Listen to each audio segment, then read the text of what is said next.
Good evening, everyone, and welcome. I would now like to call the January 21st, 2025 City Council special meeting to interview and select a Ward 2 appointee to order. As a reminder to the public, tonight's meeting is a special meeting. It's for the sole purpose of interviewing and appointing a Ward 2 council member to fill the remainder of the term vacated by by Marcia Martin on December 31st, 2024. According to the city's charter, the city council must appoint a replacement within 30 days because there was less than 1 year left on Member Martin's term. The live stream of this meeting can be viewed at the city's YouTube channel at longmontpublicmedia.org/watch or Comcast channels 8 or 880. Anyone wishing to speak at public invited to be heard must have added his or her name to the list outside the council chambers before the start of the meeting. Only those on the list will be invited to speak at public invited to be heard. May I have a roll call, please? Mayor Peck. Present. Councilmember Christ. Present. Councilmember Hidalgo Faring. Here. Councilmember McCoy. Present. Councilmember Rodriguez. Here. Councilmember Yarborough. Here. Mayor, you have a quorum. Thank you. Let's stand for the pledge. I pledge allegiance to the flag of the United States of America and to the republic for which it stands, one nation under God, indivisible, with liberty and justice for all. Even though this is a special meeting, I am going to augment the agenda a bit and turn the mic over to Mayor Pro Tem Susie Hidalgo Faring. Okay, thank you, Mayor. Last week I voted to not renew the Mile High hangar lease at Vance Brand Airport. Upon further reflection, I would like a chance to reassess my vote on that matter. Because I want the opportunity to take action at next week's council meeting under the open meetings law, this item should be on next week's agenda. Therefore, I move to place on next week's agenda a motion to reconsider ordinance 2025-04. Second. It's been moved by Mayor Pro Tem Councilor. All right, I'm going to get this right. It's been moved by Mayor Pro Tem Susie Hidalgo Faring to place on next week's agenda the opportunity to reconsider the vote on the Vance Brand hangar lease. That was seconded by Councilor McCoy. Let's vote. Do we have any discussion? I don't see anyone in the queue. Councilor, okay. Let's vote, please. Let's do a voice vote. Oh, yeah. All those in favor? Aye. All those opposed? That passes unanimously. So now we'll move on to the agenda, and we are already at public invited to be heard. The first one on the list is Terry Moore.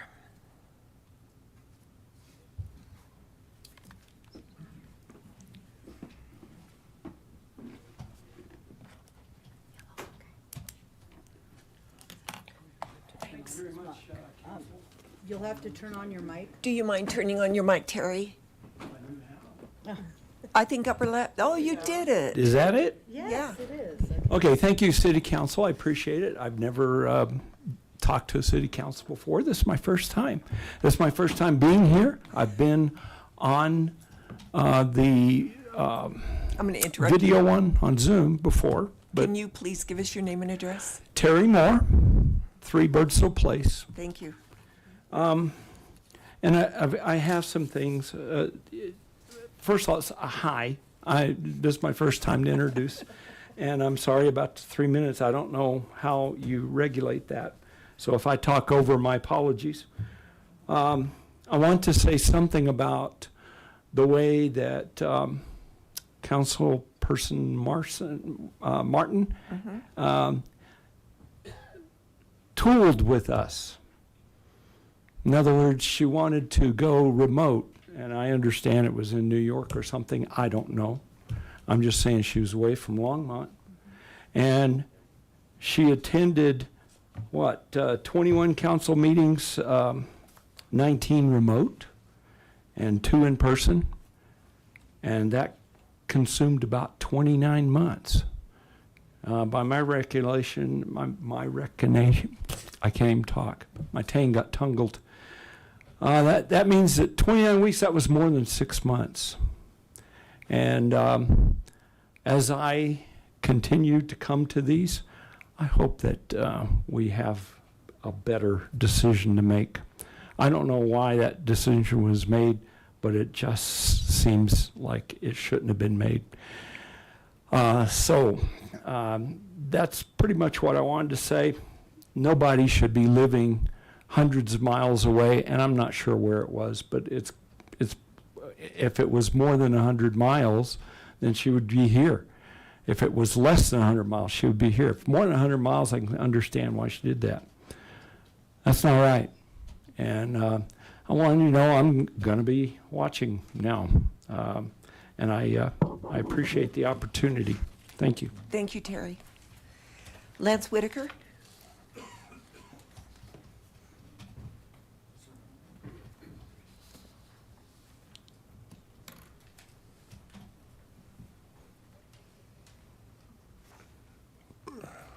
My name's Lance Whitaker, 1750 Collier Street, Longmont, Colorado. Been a resident for 44 years, and I'd like to welcome our new resident, I guess.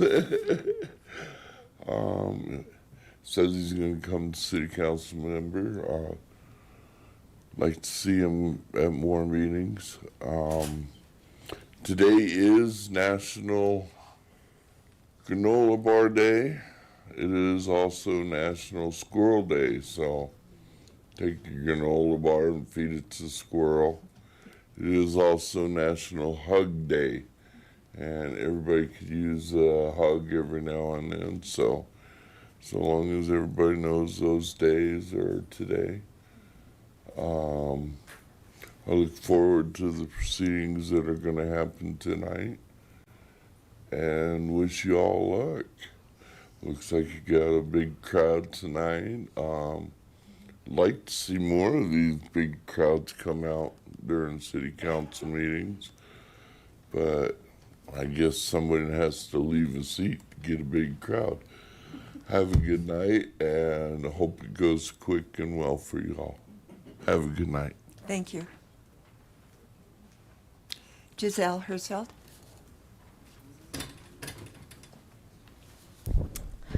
Good evening, Longmont City Council members and community members. My name is Giselle Hersfeld, and I live in North Longmont. I want to start off by acknowledging an important and incredible milestone. As of Sunday, January 19th, a ceasefire agreement officially went into effect in Gaza, marking a culmination of over a year of solidarity organizing around the world, and most importantly, standing as an incredible testament to the resilience, strength, and steadfastness of the Palestinian people, who, despite being bombed, displaced, starved, and tortured for over 15 months, and despite their oppressors being backed by the most powerful military in the world, maintained the strength of their resistance until they saw victory. And while this moment is absolutely cause for joy and celebration, we must also acknowledge that a ceasefire was never the end goal. It is only the first step in our fight for total liberation. This is not a moment for our movement to back down and fall into complacency. We must ramp up the pressure to ensure that the ceasefire agreement is honored and Gaza is given an opportunity to rebuild towards a lasting peace. The road ahead is a long one, but I am grateful to share this victorious moment. Regarding the City Council Ward 2 appointment, Councilmember Martin left big shoes to fill. Councilmember Martin had the courage to stand for a ceasefire resolution when no one else on the council did, and I thank and commend her for this courage. I hope that the next person voted in to fill her position is a candidate who will uphold the same level of courage and compassion, a person who will take the moral high ground and will not back down in the face of adversity. We are facing very uncertain times, and our community needs strong, compassionate, and courageous leadership now more than ever. I want to be represented by someone who will stand up for our undocumented neighbors, our unhoused neighbors, and all our neighbors who experience discrimination due to their race, religion, sexual orientation, or identity. I sincerely hope that you will not consider any candidate who has openly expressed racism, Islamophobia, or xenophobia of any kind. Any candidate who has come to you to advocate for deporting our undocumented friends and neighbors, or who has spoken in support of a genocide, should be taken off the table. The last thing we need in this community is more hate speech, racism, and bigotry. I trust you will make the right choice this evening. Thank you. Thank you, Giselle. Shaquille Dalal.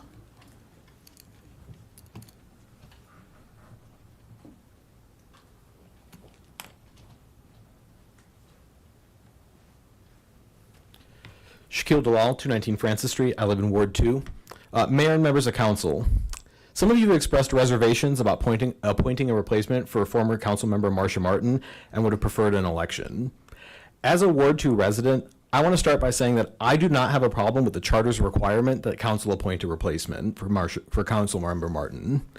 I think it makes good sense to not have a provision in the charter which could have resulted in the city having to spend $200,000 on short notice, irrespective of the state of the budget or whatever other emergencies might have been happening. You have established a fair and open application process. You've heard public comment in writing and tonight, and you have credibility as the people's elected representatives. I may live in Ward 2, but I feel just as equally represented by this body's at-large members and its mayor. This is a legitimate and fair process, and I eagerly await its outcome. As I reflect on what I'm looking for in my future representative, I want to thank you all for your service to the community. We ask a lot of you. I hope that you will favor a candidate strong in expertise in Longmont's most urgent needs, the escalating cost of housing and a transportation system which is bad for the environment and burdensome on most people.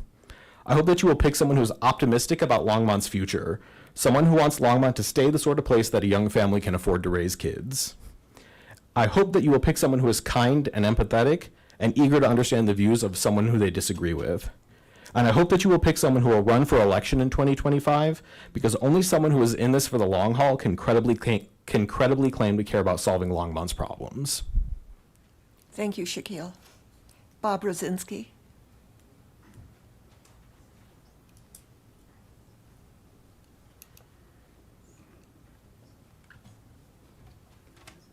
Hello, I'm Bob Rosinski. I live 1549 Judson Drive.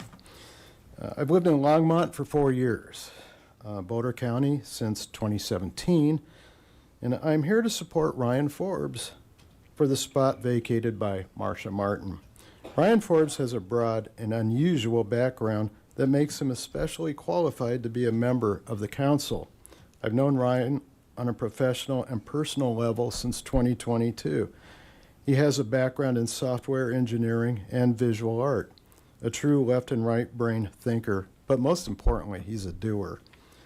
His service to the community speaks for itself. He's championed the cause of criminal justice reform, holds positions of responsibility on boards, serving nonprofit organizations, chartered with helping people who, for one reason or another, have stumbled and are working to pick themselves up. He is conversant in subjects relevant to the needs of a prosperous and growing city: housing, crime, creating opportunities for all citizens. He's a good listener, able to grasp the needs of all people, powerful and powerless. He is open-minded and pragmatic. I wholeheartedly recommend the council afford him the opportunity to serve our community. Thank you. Thank you, Bob. Sarah Rosinski.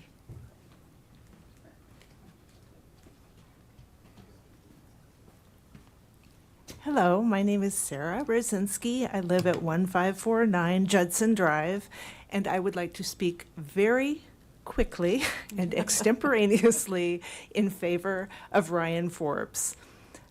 Qualities he has that I think will make him great for this role. He, as Bob said, is an excellent listener. He is approachable. He is thoughtful. He is wise.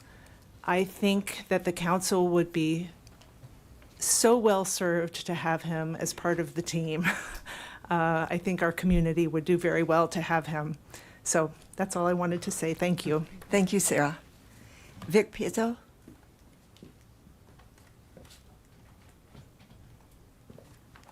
Hi, My name is Vic Pizzo, and I live in Clover Creek Drive in southwest Longmont. While I did not attend last Saturday's coffee with council in person, it is related to me by two people who did, that Mayor Peck and Council Member Yarborough, who, while responding to a question about the appointment, both said something to the effect of, we want someone that we can get along with, that we can work with. So are you looking for somebody easy to work with, or should you be looking for someone that represents Ward 2 first and foremost? By the way, what about us voters and citizens of Ward 2? The sentiments expressed make it seem the concern lies with making council activities less contentious, which is good, but we want someone that will advocate for us, that might challenge the status quo. We're not happy about how this council let a certain ex-council member drive this process, letting the chance of a special election slip away. To now hear comments like were spoken last Saturday is a bit worrisome. Another statement from last Saturday was that Councilman Yarborough said the candidate should support and envision Longmont, and Peck agreed. Why? I want to know why. Has it somehow become, for some people, some sort of sacred document like it's written in stone and has to be acted on? When was that? Please tell me when that occurred. There are many of us in Ward 2 that believe Envision Longmont and how it is being used is a problem. We would be very happy with the candidate with expressed reservations, at least on this front. There is a lot of concern among my neighbors that you're all kind of missing the point.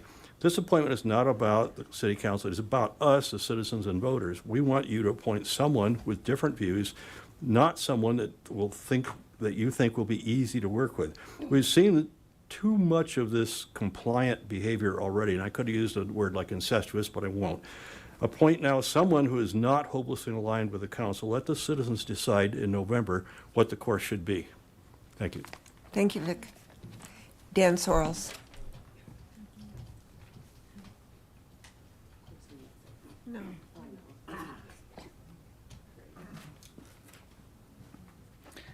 Dan Sorrells, 328 Grant Street here in Longmont, and I'm a resident of Ward 2 as well.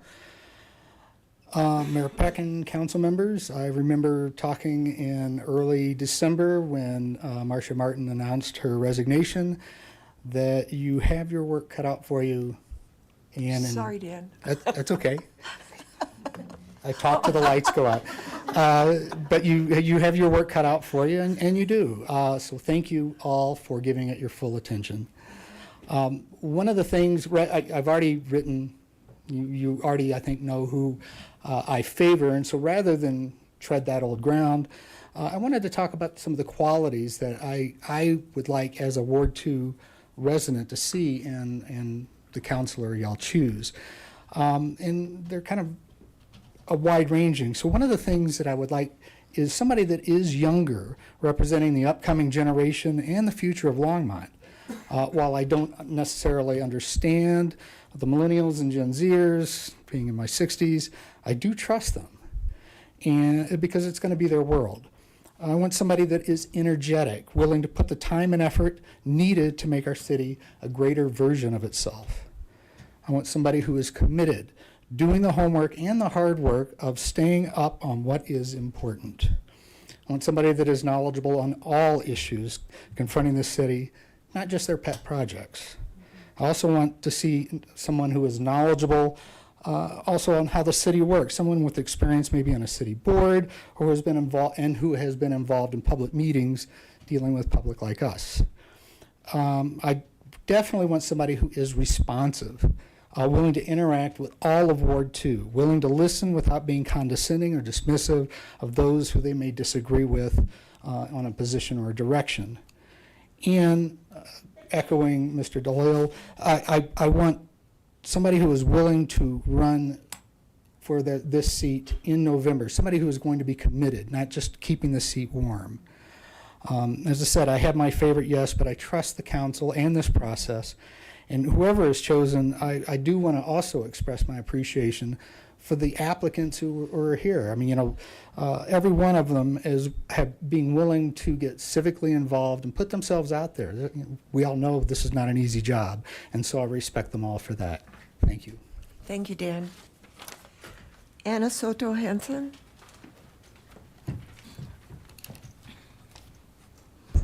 Good evening, Mayor and council members. The address is 1612 23rd Avenue. I guess the message across here to you guys is, first of all, thank you for all of what you do. We hope we challenge you enough to be better, even better among you. And I guess the invitation for you is to take the criteria in such a high standard that the person that you bring in is not only as good as you, but better than you. Somebody that pushes you and challenges you and makes you feel uncomfortable and is open to debate, because that is what we need. We don't need more of the same. We don't want to be another Boulder. Thank you. We have already one Boulder. We want to keep Longmont as it is now, with all of the values, the family orientation values, the moral compass that I think we used to have a little more. It's kind of sad to be here from 10 years ago and see how things are little by little just pushed aside or ignored just because we don't make enough noise. So I hope you know how much we trust on you. The seat that you have, the seat that you are sitting on today is a privilege. Is the biggest vote of confidence that we can give you. And we hope that you don't betray that. Thank you, Anna. Joe Kelly.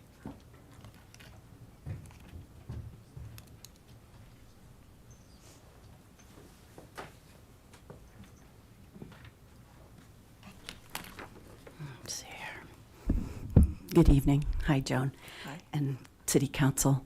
I'm here tonight after being gone for about 6 months. I broke my arm last May, and I've been in recovery from that. It's taken a while, but I can raise it again. I am among the people who could be known to be EMF disabled.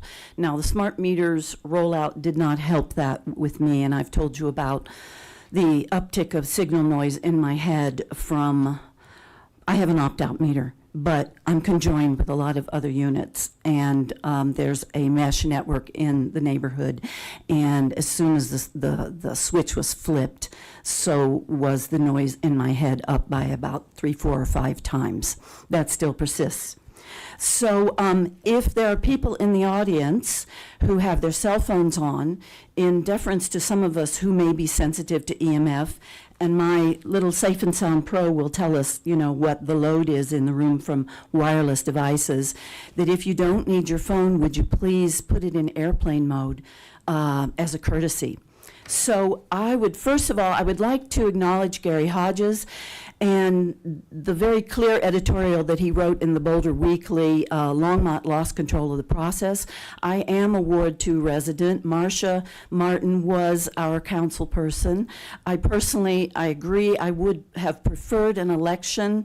I agree with Gary Hodges on this. And really, for the most part, his editorial. And I would like to, I'm quoting from Gary's article, encourage each member to support a candidate with an alternative mix of views who won't merely bolster the already solid majority, and finding someone who represents the desires of current residents and not the perceived wishes of people who may move to Longmont in the future. We, being Ward 2, we want the council member to be an agent of the neighborhoods and not global desires. Someone who cares about the city and the people who live here already, and not seeking the position to serve the larger and many of them global agendas. So, and a lot of us are looking into all of that. Now, with that said, and 36 seconds left, I would like to say about the Quail Road development that 310 new apartments with hundreds of more cars in that area. I live close to there. I would say slow down the push to develop Longmont. We're already saturated with cars. There's a development between Nelson Road and Rogers Road. It's like a little city in there. It's not complete. There's going to be lots and lots and lots and lots more cars and congestion. So let's see, 6 seconds. I will talk to you about the soft lights next time and the street lamp on Barberry Drive. Thank you, Joe. Chris Poma?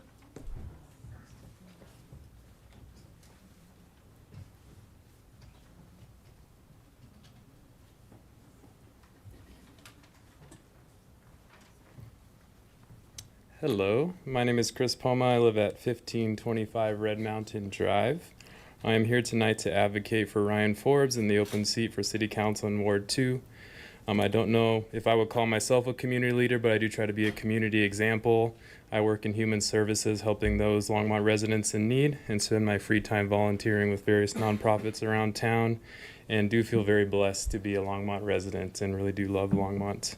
I have known Ryan Forbes for a little over 3 years, first as a member of the recovery community, then as a friend and colleague with shared interests that I mentioned above. In my many hours of conversation and reflection with Ryan, I have come to rely on Ryan as a trusted person who I can share ideas with, debate different viewpoints, and listen to for advice. Ryan has a way of looking at an issue and taking all sides into account and making his decision based on the betterment of this community. Ryan has made it his mission to improve the community he lives in and be an active participant in it, not just by sharing his viewpoints, but also by examining the systems that we all must live in and how we can change those systems as a community. Even as a friend of Ryan, I know that just because I believe in something doesn't mean that Ryan will either. He must know the how, why, when, and where, and who before he will form his idea, and then with much discussion. This is why I believe Ryan will make a great council member. Sorry, am I out of time? Is that right? No, Oh, okay. no. And will contribute greatly to the conversation and action. So I know that you all have taken a lot of time considering the candidates, and thank you for allowing me to voice my support. Thank you so much. Peggy Altschuler. 1555 Taylor Mountain Drive. Good evening, Council. I'm here to highly recommend both Tara Menza and Steve Altschuler to fill the Ward 2 seat that's empty. I am a resident of Ward 2 and have known both of them for many years and hold both of them in very high regard. Tara has held many community leadership positions over the years that I have known her, and she has always had a high level of commitment to those that she served, including her family. She works tirelessly on behalf of others.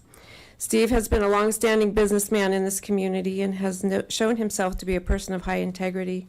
He ran for the at-large position in the last election, and the public supported him and his ideas.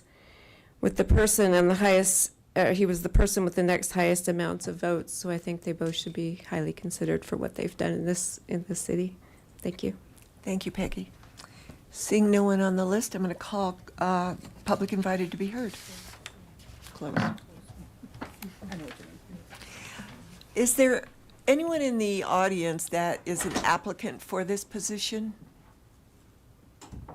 Okay, good, because they are in a different part. They're in the study room. I wanted to make sure we didn't miss anybody.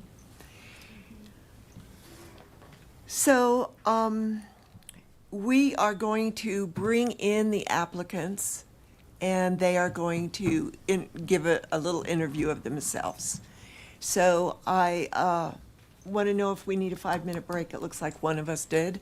So let's just take a short break before we call in those applicants.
presentation.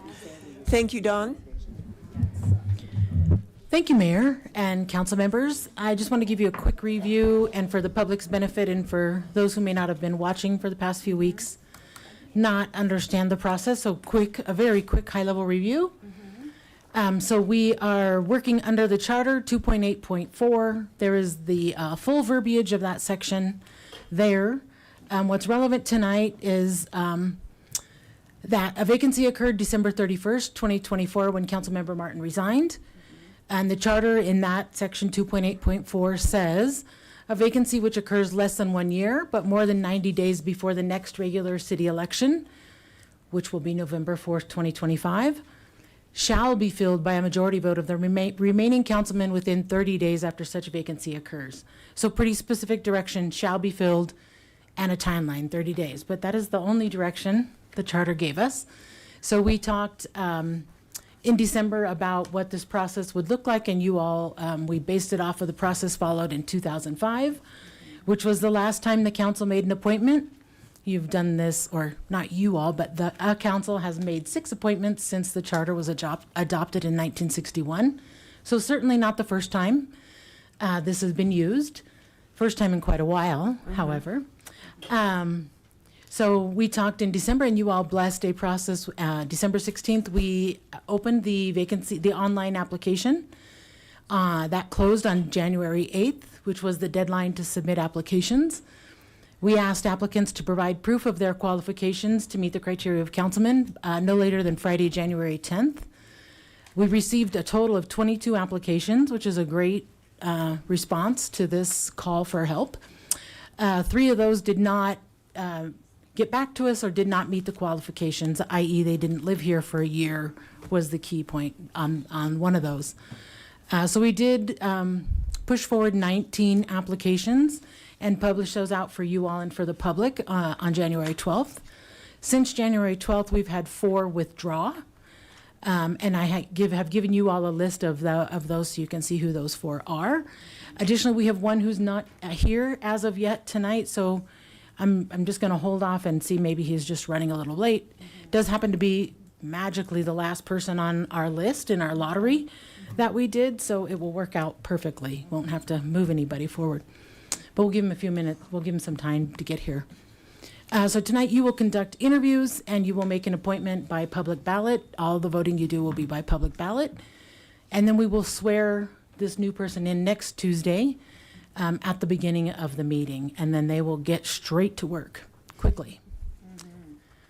So our process tonight for the interview is that in a few minutes we will begin. We drew everybody's name by lottery and put them in an order to address you. They each have 5 minutes to address the council, or I should say a maximum of 5 minutes. They don't have to use the full 5 minutes. We did offer them the opportunity to provide a presentation or to put something on the screens. Two applicants have asked for that, so I will help them pull that up. And then after all 14 at this moment address you all, then you will vote by public ballot. And I do have a question at this point for you. We do need to clarify a part of the process. So the rules that you adopted say you will vote for no more than 3 applicants, and that anyone receiving 3 or more votes would go on to the next round. In the numbers game, as we did some testing and making sure that our process will work, it doesn't seem likely. We're not sure. We think that what you need to do is tell us before we enter into this phase of voting, what's the minimum number of candidates you would like to go on to be the finalists before we start voting. So I do have that clarification question for you all before we embark on this process.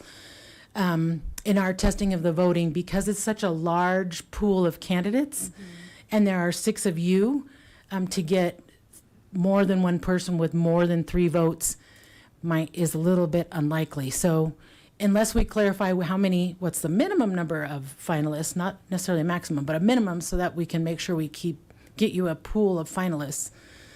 So I'd like to ask for that clarification here in just a moment. Our suggestion is 3 or more, or something along those lines. We'd like 3 or more, or 4 or more, so that we know how many we're shooting for as we continue to vote. It's like when you do board appointments. Sometimes it takes us, when there's a whole big group of candidates, you know that it takes us quite a few rounds to get that whittled down to where you all are comfortable. So that is one clarification, and I think that was maybe in 2005 they had fewer candidates, and that worked well, and it whittles down clearly. But as we did some testing in our voting, pretending we knew how that might, we just randomly voted, but we think that might be a problem. We would like to define that up front, and then that we think will help. So hold on to that thought, and I'm going to ask you that in just a second. Once you whittle it down to your group of finalists, those finalists will then be interviewed one by one with you all. You each have picked a question or been open to whichever question, been flexible. So you have a list of questions at your dais. You will each ask each applicant the same question each time, and they will have 3 minutes to respond. So that's a 18-minute interview with the council. And then after that, you will vote again on your finalists, again by public ballot. That vote requires 4 or more for an appointment, so a majority of council. Questions? Yes. Councilor McCoy. Thank you, Mayor Peck.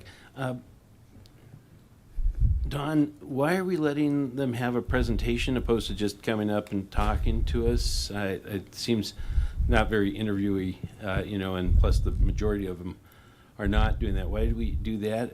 When we do our board appointments, we don't do that type of thing. That's a great question, Councilmember McCoy. Because the equipment is here, and because sometimes during public invited, people do ask to display things, we knew we would get the question. So we only have 2 people, and one has one graphic to show you, and one has just 2 slides. So it's not a big lift per se, but we did extend that offer because the equipment's here. I just want to voice my opposition to that, but I don't think it'll go very far. Thank you. And we could certainly not display the graphics if that's the council's preference. I would like to answer that as well, if you don't mind. Board and commission interviews are not a public process. This is. And that's why we need to do this in public. Right, I know. Okay.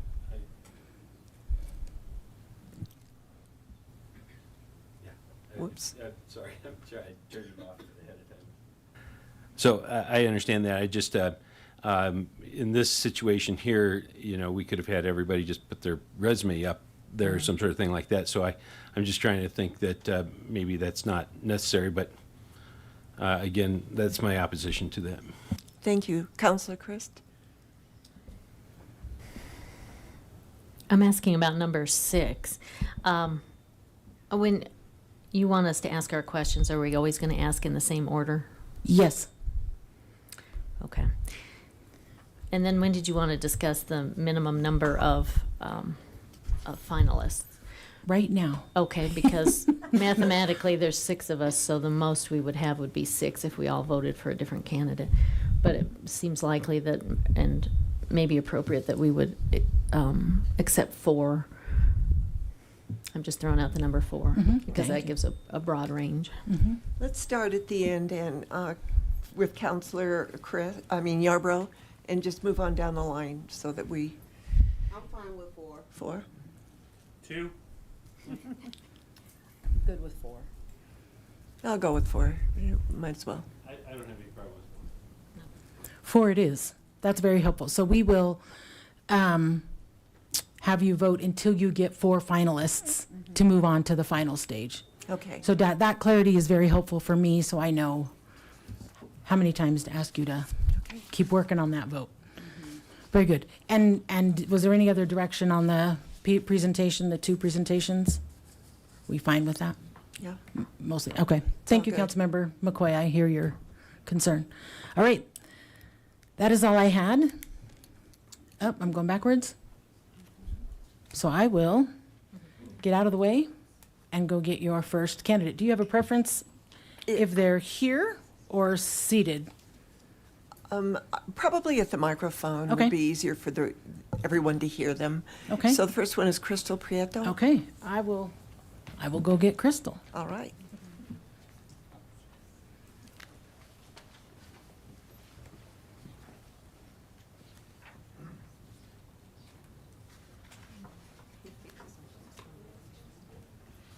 So we'll start with Shakita and go down the line with the questions. That won't be until the 4.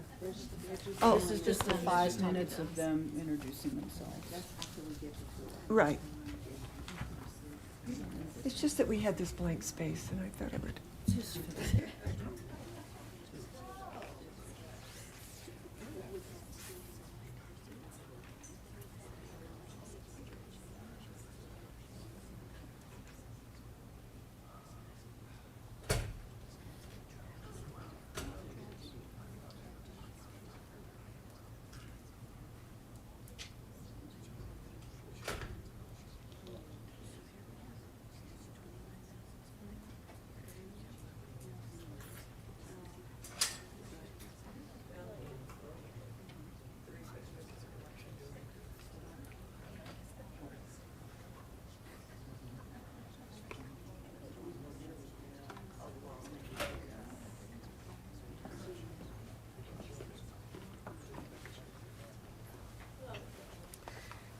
Good evening. Good evening.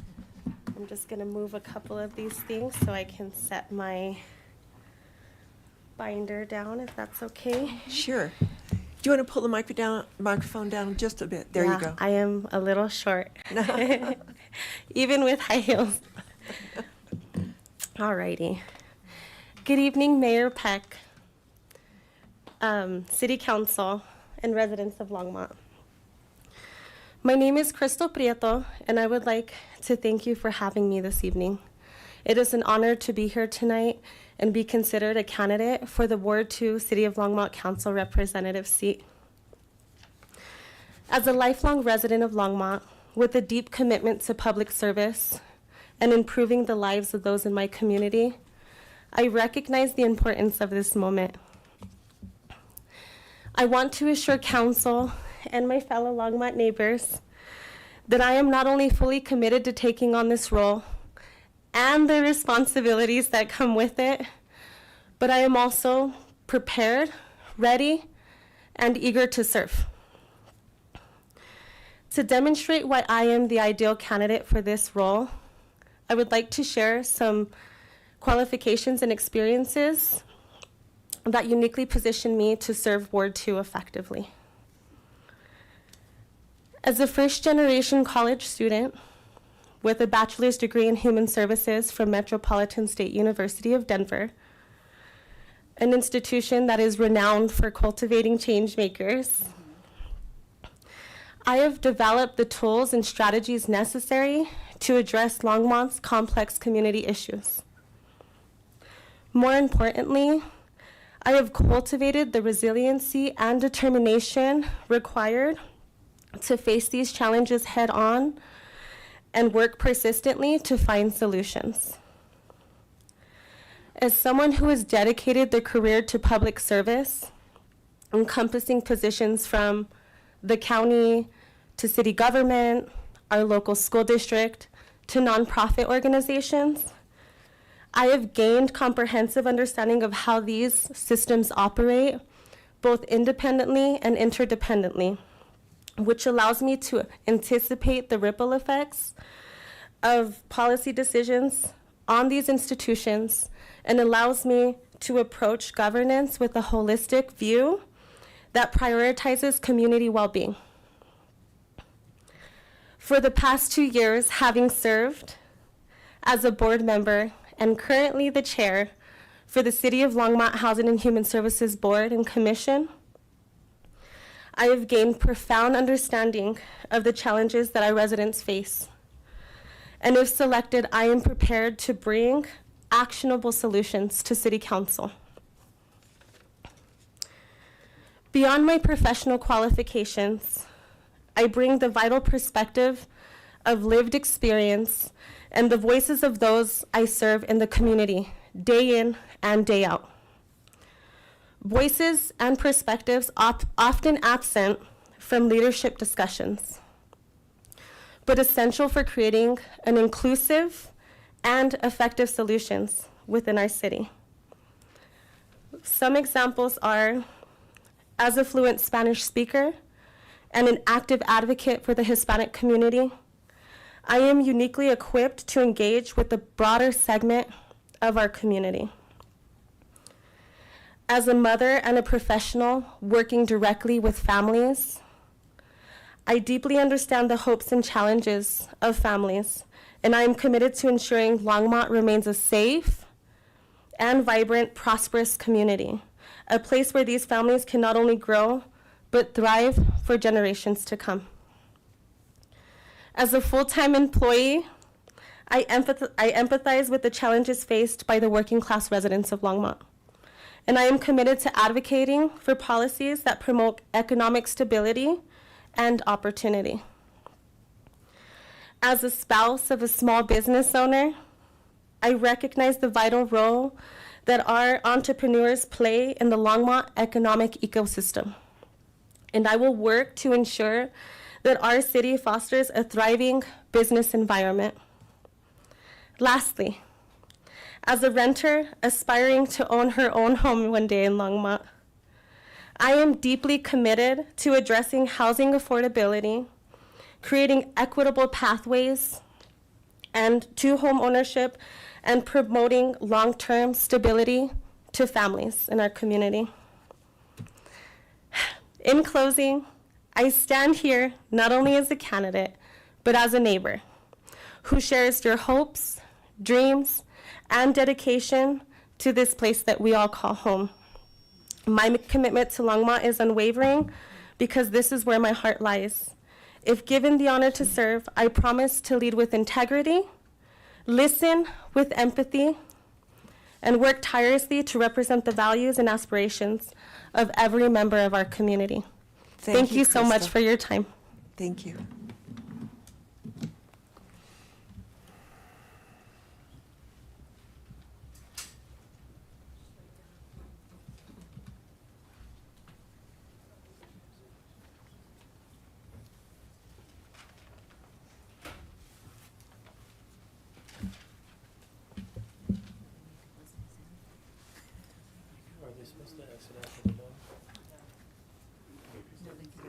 Polly, you are the next up.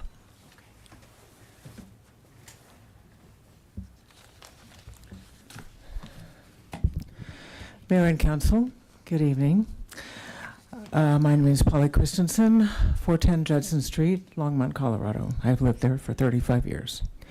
When this vacancy was first announced, Diane Christ actually wrote me and suggested that I ran. I was very touched. I said I wrote her back and said I was flattered, but I was not crazy enough to do this again. But then the more I thought about it, the more I thought that actually Longmont City Council should have an actual interim person. And that's why I'm here. Every one of the people applying for the appointment intends to run for this fall's election, except me. You know that more and more people are appointed by vacancy committees, and then because they're incumbents, they are elected. Anyone appointed has an enormous advantage. I still believe in democracy. I would like the residents of Longmont to elect a Ward 2 representative for themselves this November, not just for vote for one that has been pre-selected by City Council. As I said, if appointed, I will only serve for the next 10 months because, one, I already did this for 8 years, and I don't want to do it again for 8 years. And two, I can't possibly afford to do this because I'm currently working to pay off the debt incurred during my 8 years of service to the people of Longmont. Ward 2 has had no real representation for the last 7.5 years. Real estate investors and speculators, the Real Estate Association, and wealthy developers have had very good representation. The rest of us have had nothing. This has to change. We have some really good candidates running. You know the record of things I have accomplished with housing, sustainability, infrastructure, and civil rights. You know what I stand for. Although many things have changed since I was on council, the principles of good governance and policymaking have not changed, and thankfully many of our best city staff are still here with some new and great additions, all led by City Manager Harold Dominguez, who's been a godsend to Longmont. Because of my experience, I'd be ready to serve on the first day, and those getting ready to serve in November will have more time to prepare. Whatever is decided, this nation and this town is in for a very rough ride over the next 4 years. After the election of 2016, there was a huge surge of hate speech, threats, bullying, and discrimination, anti-Semitic, anti-Muslim, anti-women, anti-LGBTQ, anti-immigrant, anti-black, anti-Latino, anti-Asian. The people of Longmont must all stick together and not allow this brutality and hatred to be normalized. It's City Council's job to lead courageously and make it loud and plain that the residents of Longmont will not be divided. We will stick together and treat each other with respect. You can count on me to always choose the difficult right choice over the easy but wrong choice. Thank you for your time and good luck. Thank you, Polly.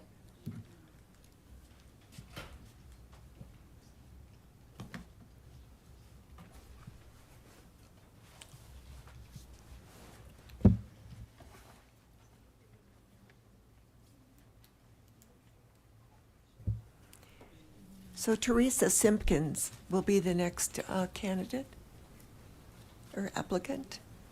Here she comes.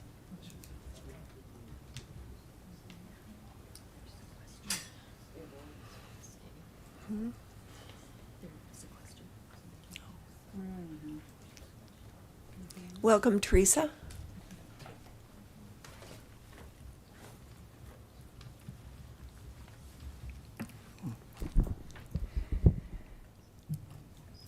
Hello, Madam Mayor and council members. Thank you for the opportunity to speak with you this evening. My name is Teresa Simpkins. I know you've been provided with my resume and application information, so I'd like to use this time with you to share some of my positions on issues facing our city. First, I believe the greatest challenge facing Longmont right now is continuing to answer the question of who and what we want to be amidst continued growth, and the difficulties and opportunities that come with it. In my vision, managing growth involves economic sustainability, quality of life, transportation, and housing. I would favor a focus on growth that promotes Longmont as a place to grow up, work, raise a family, and retire. I would support infill development that balances high density and multi-use properties with single-family homes that attract young families. I would support continuing our vibrant partnership with the Longmont Chamber of Commerce and our strong focus on thoughtful economic development that attracts and retains high-value employers and supports small businesses. I would support the quality of life projects that make Longmont special, like the Greenway Paths and the future sugar mill rehabilitation.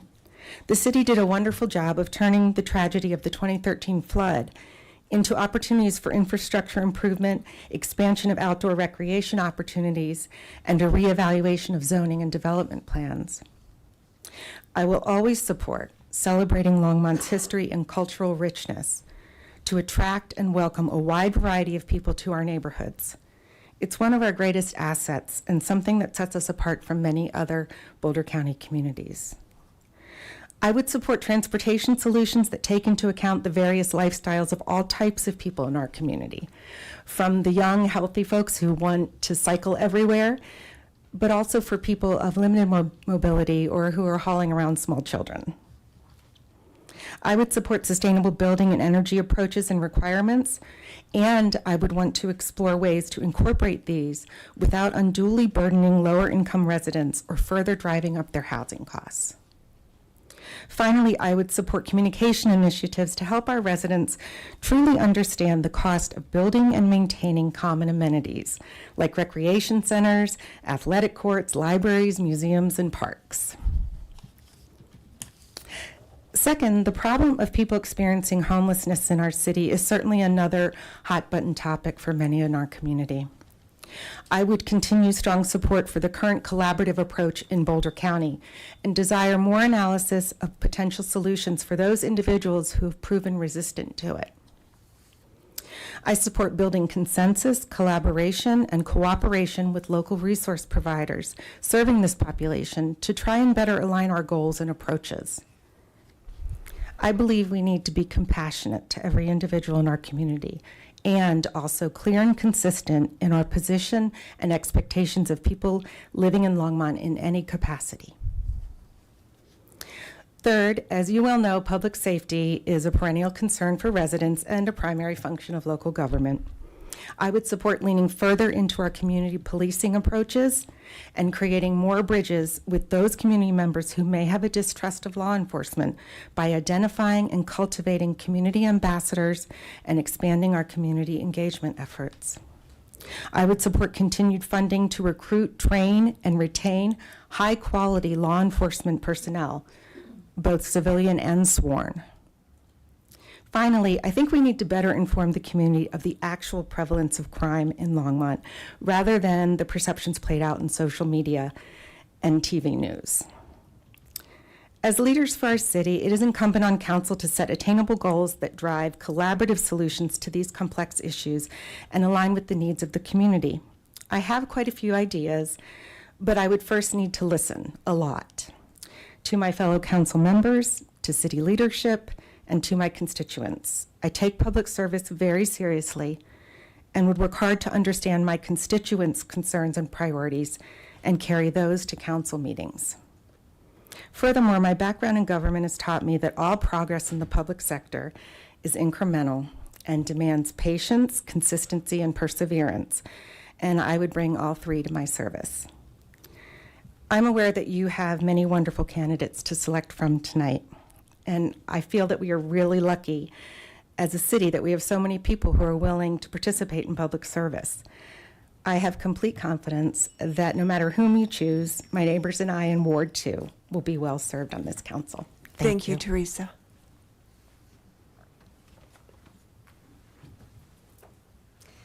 The next person is Kevin Schaefer. Dawn, can I ask you a question? Do you want them to go back to the study session room after they speak? Some have not.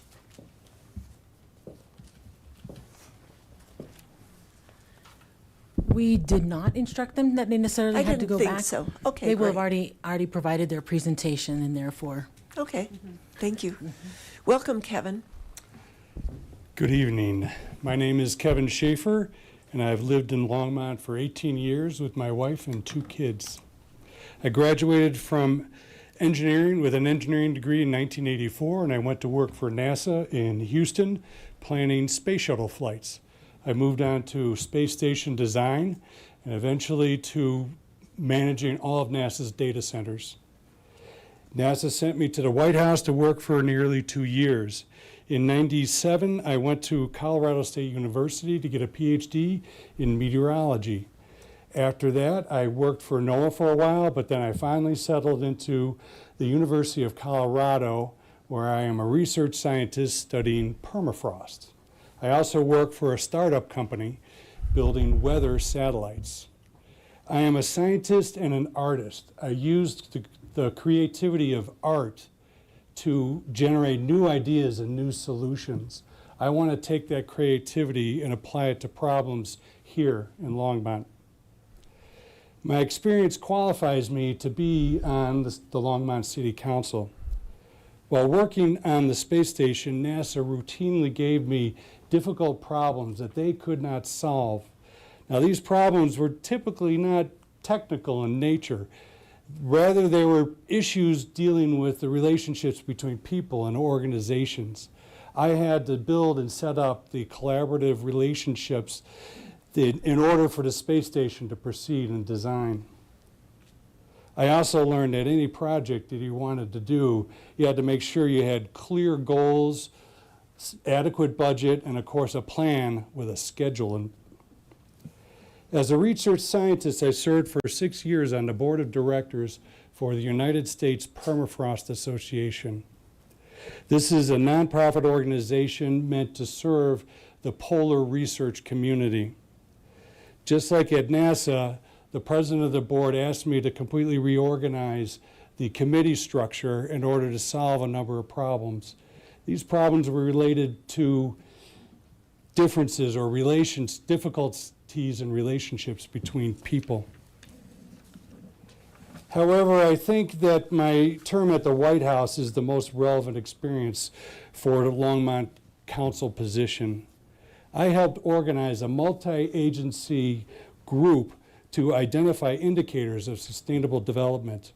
I worked with nearly every federal agency in the U.S. government, Department of Education, Justice, Urban Development, Commerce, etc.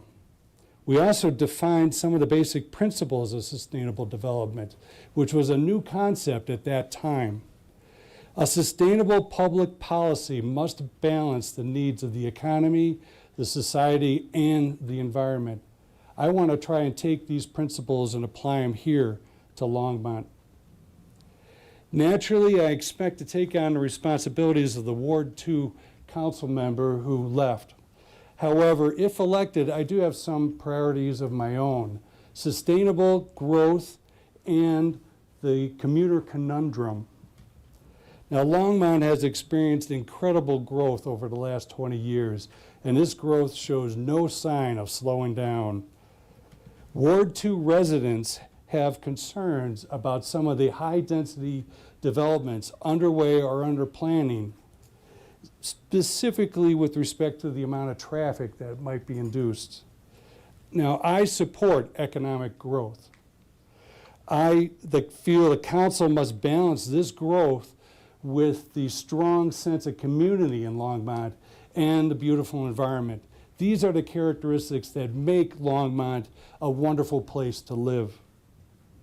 Now, the commuter conundrum reflects the reality that a lot of people live here in Longmont, but they work somewhere else, like Boulder or Denver. Now, the whole Front Range has the same issues. We need to expand partnerships and relationships and joint agreements with neighboring communities like Niwot, Gun Barrel, Boulder, the state of Colorado, to improve traffic flows and to develop or increase or improve intercity commuting options. Now, in conclusion, governing is about people and relationships. Building relationships requires communication and respect. You must respect the other person's feelings, viewpoints, and ideas. Even if you disagree with a person, even if you ultimately act against their desires or requests. Thank you, Kevin. It's out? Yep. 5 minutes. Thank you so much. Sure. The next person we have is Cassandra Barnhart.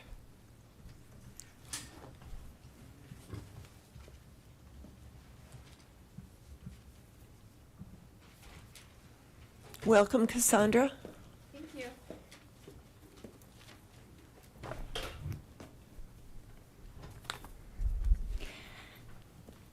Where's the timer? It's right in front. We see it, but you. Oh, I can't see it? No. Oh, there it is. It's Okay, on good. there. Good. Yeah. I timed this at home, so I'm going to get on. Hello, thank you. My name is Cassandra Barnhart, and I'm grateful for the opportunity to present myself to the City Council and to my fellow Longmont community members. I've spent my entire life being an active and engaged citizen. At 15, I participated in my first march. In college, I was canvassing for clean water. Since then, I've helped collect signatures for state ballot initiatives and quotes for the homeless. I've spoken at city councils and school boards, served on committees and nonprofit boards, coordinated large charity events, and been a proud Girl Scout troop leader for over a decade. I've worked community booths, volunteered at bake sales, and spent countless hours behind the scenes doing thankless tasks, often with little recognition and no pay. Why? Because nothing is more important to me than my family and my community.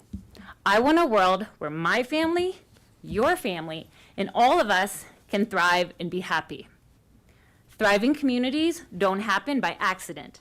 They require hard work, time commitment, and careful planning. I know that thoughtful planning, not wishful thinking, will support Longmont today and into the future. I've called Longmont home for the past few years, and I've hit the ground running. Within 3 months of arriving, I joined several local organizations: the Parent Leadership Council, the PTO, PFLAG, and the League of Women Voters. I took a deep dive into our community's events and issues to understand my new home and to find my place within it.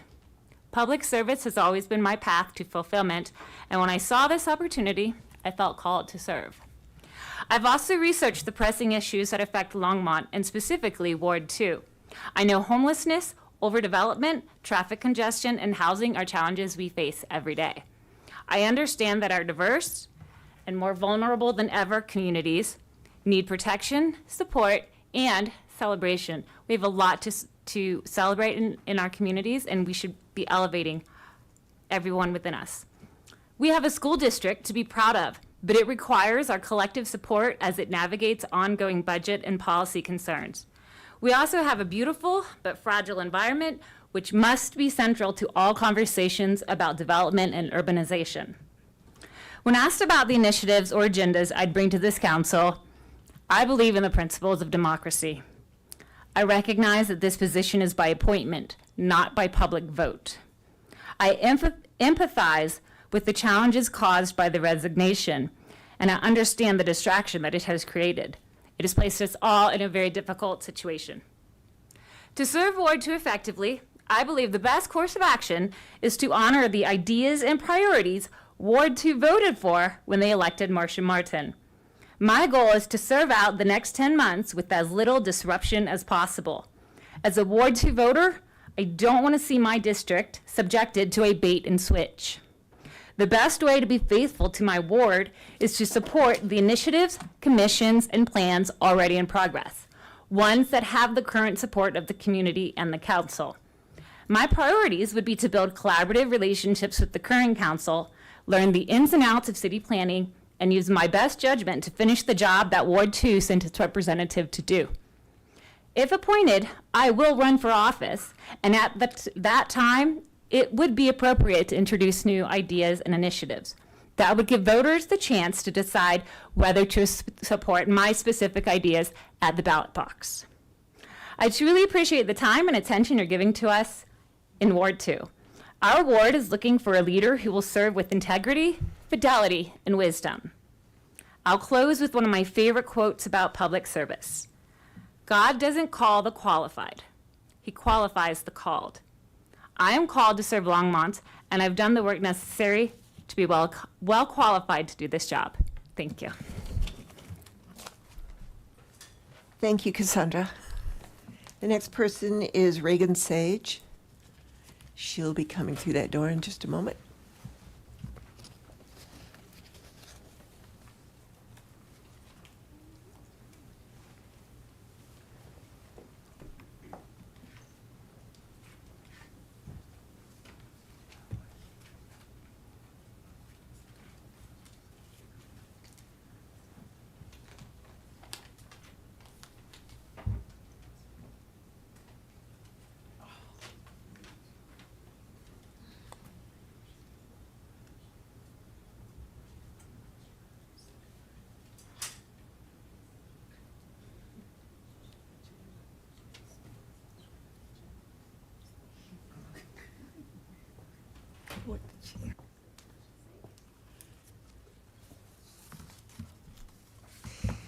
Welcome, Reagan. Madam Mayor, City Council members, you have an impossible decision to make this evening. To select from 12 passionate candidates, well qualified with good ideas. You have been hearing from the community that people are angry at how this process has presented itself, with concern that your selection will be a person prepared to go with the flow of the group. And all of this on the tails of a national trend against trust in our elected officials. You will make the right decision, though, because that is what you have been elected to do. You come to council meetings weekly and move through a tremendous amount of material. You engage with our community at Coffee with Council. You hear from citizens of Longmont, some louder and more often than others, at meetings and through your email. You are charged with balancing many interests, fostering engagement, strengthening community, and proving your success. My name is Reagan Sage. I live at 1800 Christie Court. I've been here for nearly 4 years. I am proud to live in Longmont, where there were 22 candidates, now 15 candidates competing for a 10-month term seat on City Council. a city where people are plugged in and passionate. Protesters on Saturdays can be found in any type of weather, even this past weekend, on Main with political signs on both sides of the street. I love the purpleness of Longmont. Diversity of thought, perspective, and ideas make us stronger. Groupthink is dangerous, and Longmont is still well positioned to prevent it. We can disagree and work together. We can have opposing viewpoints, be passionate about them, while respecting each other's perspective. I have a myriad of professional experiences supported by a BFA in theater and an MBA in marketing and management science. Think statistics. Unlike in sales, where a product is created and pushed on the public, marketing looks to a community to see what is needed and then creates that. City council members are marketers. You are also presented with statistics to contemplate and absorb, but surface level statistics can only tell you so much. The real information comes from asking the right questions of the data. I've served on boards consistently for the last 23 years, from nonprofits to academic interests to my current homeowners association. Community building has always been important to me. As technology increases the convenience of our lives, it has also enabled an increasingly secluded lifestyle. It is one of many trade-offs that have snuck into modern life. I have spoken with people who have lived here for decades, as well as those who are newer transplants, and we all agree that community, a connected village lifestyle, is not a sacrifice we are willing to make for civic growth. As we look to the future and to Longmont's role in our lives, we must acknowledge with open eyes the benefits and drawbacks to decisions and policies. If we do not take action now to preserve what is important to us, we will lose it, one lot, one resident at a time. Individually and collectively, our energy and focus follows what we measure. If economic growth and development are the only things we measure, that is where our energy goes. Envision Longmont outlines guidelines and goals, but if we do not develop appropriate metrics to which we can measure and hold ourselves accountable, then it is merely a filter by which we should be judging projects, but lacks the teeth to make the impact that it could. Setting measurable benchmarks for number of families we keep in their homes, first-time users of public transportation, acres added to green space or rewilded, then we can communicate better to the community how we are succeeding and where we need their help. I grew up in a city not very different from Longmont. Outside of Chicago, there were small farms that slowly turned into developments, a structure here or there preserved for posterity. As an adult, I returned to find Buffalo Grove to have completely lost its charm. Transformed into a sprawling plastic suburbia pervasive with big chain names. Longmont has too much history and character to submit to the same fate. The decision is yours. Please decide to grow Longmont in community, health, happiness, and prosperity. And thank you for all that you do for Longmont. Thank you, Regan. Thank you. Ryan Forbes is the next one on the list.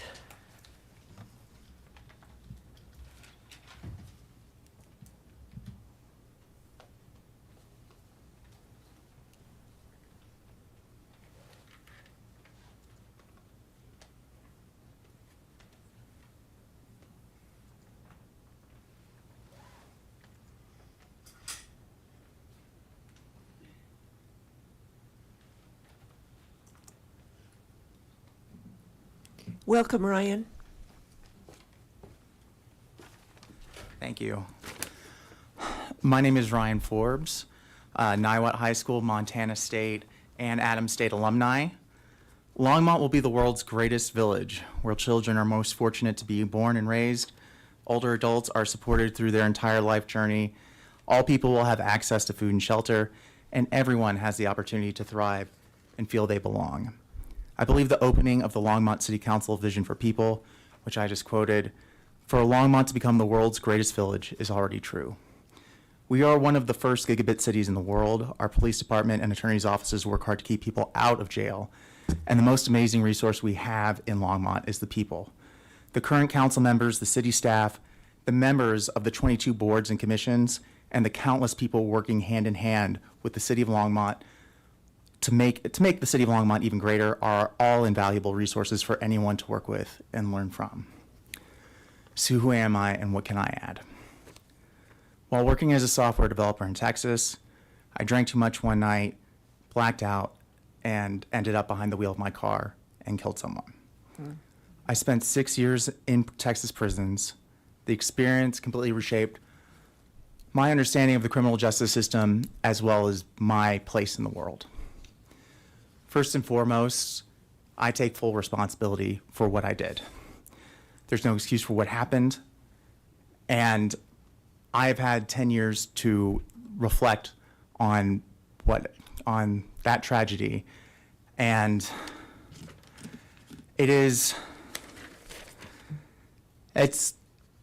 that tragedy is what I think about every day, and I have vowed to honor the person that I've killed by living with integrity and dedicating myself to the community. I'm not applying because I believe that I deserve a seat. I'm applying because I believe I can help. I've taken what I've learned from my mistakes and turned it into a commitment to help improve the community. Based on that commitment, I joined the Recovery Cafe Longmont Board and then the Facilities Committee. The city provided funding for the Facilities Committee to purchase a new home for the Recovery Cafe in downtown Longmont, a home where more people can find a refuge of healing off the streets and find local resources. I am now in part leading capital campaign to help turn this new home into a revitalized fixture of downtown. During my time on the board, the cafe has also started working with the city to offer recovery circles at the suites. I've also worked with Boulder County Restorative Justice to publish my first restorative justice graphic novel.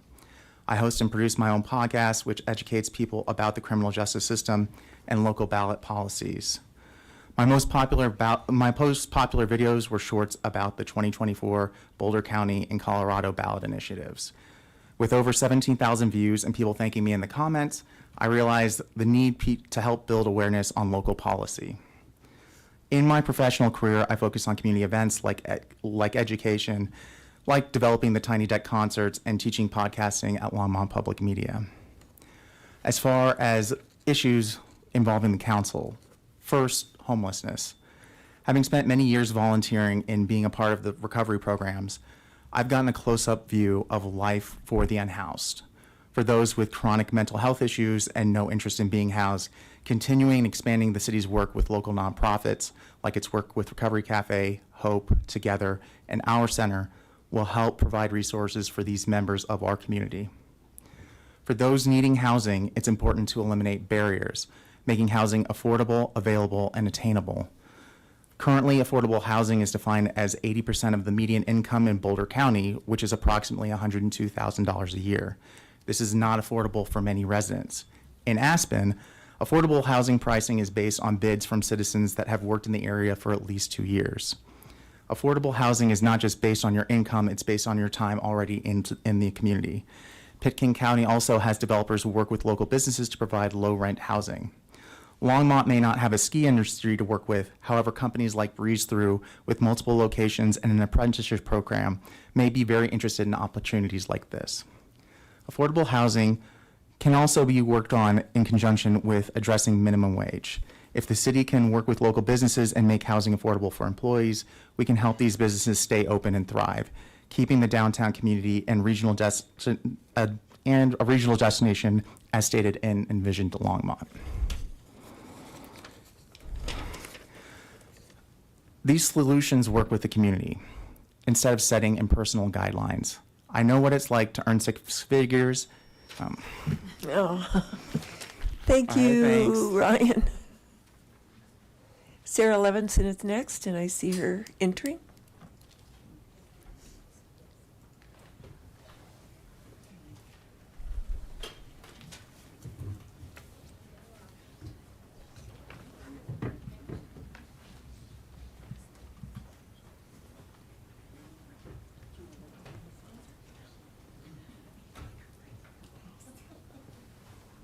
Welcome, Sarah.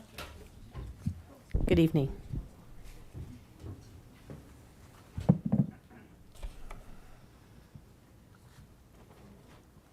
I have something for each of you.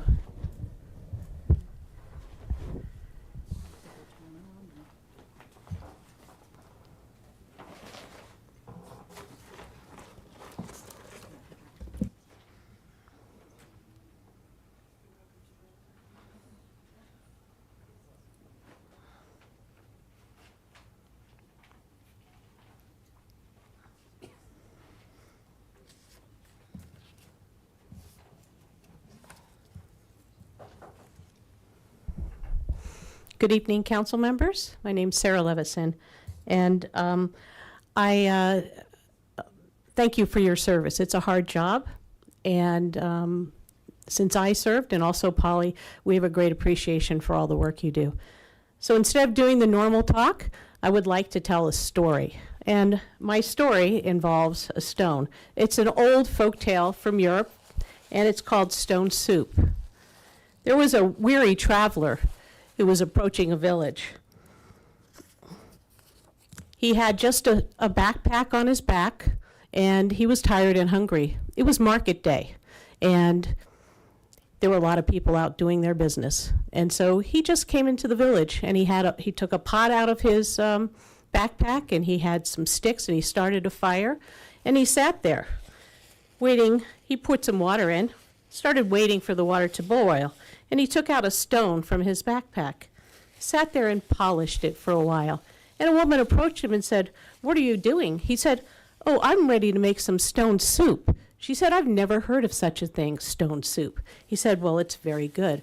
So he put the stone in the water.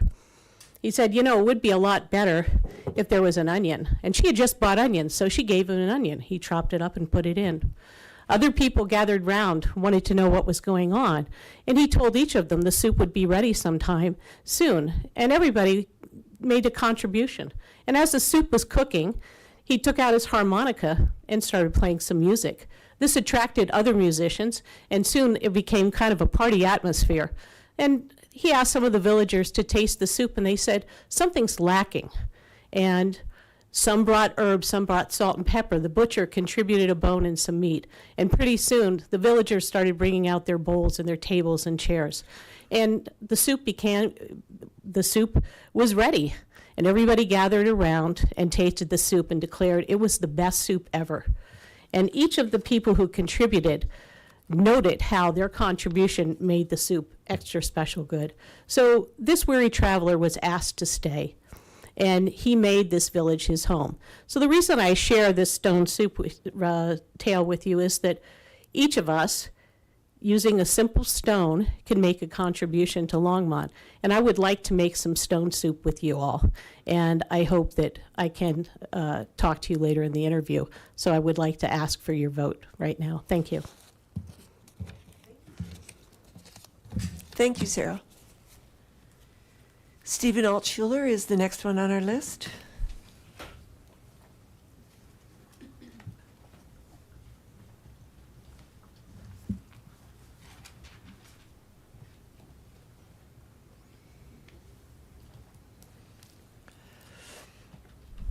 You can start singing if you want in this dead time.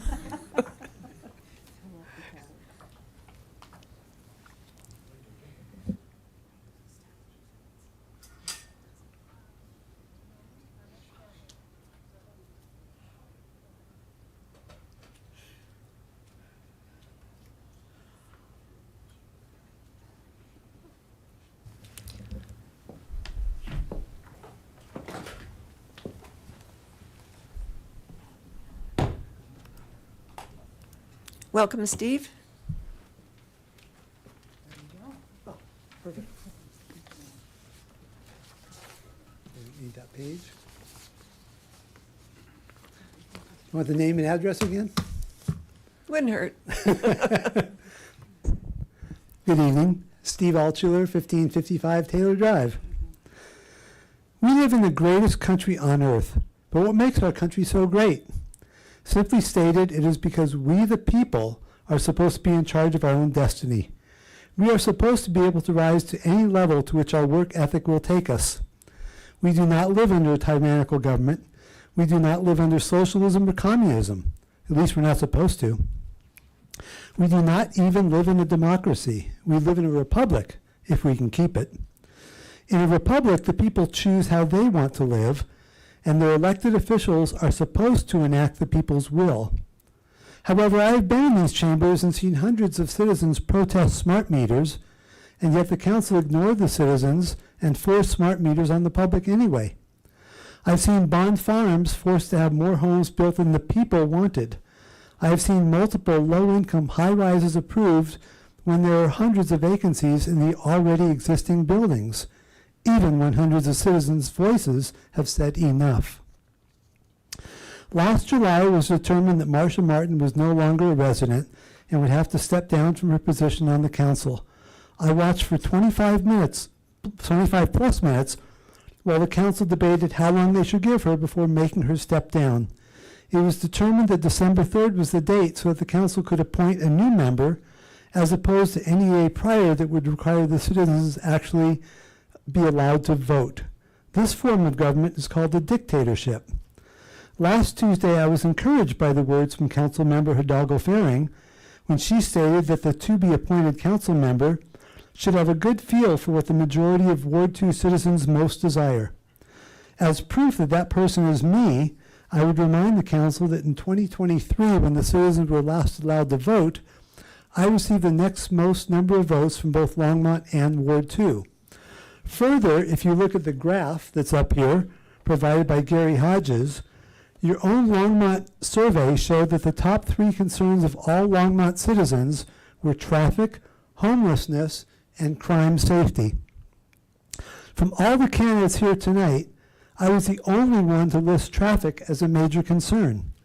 Myself and 2 others were the only ones to list homelessness, and myself and 1 other were the only to list crime and safety. Obviously, I'm the candidate that is most in touch with the needs, wants, and desires of our citizens. When I decided to put my hat in the ring for this appointment, Dawn sent out a list of qualifications for being a council member. The list had no requirement that someone be a teacher, work for a nonprofit, be a doctor or a lawyer, or even vote exactly as the other members do. In fact, a person could be retired and not work, be a trash collector, or an engineer, or just living in their parents' basement.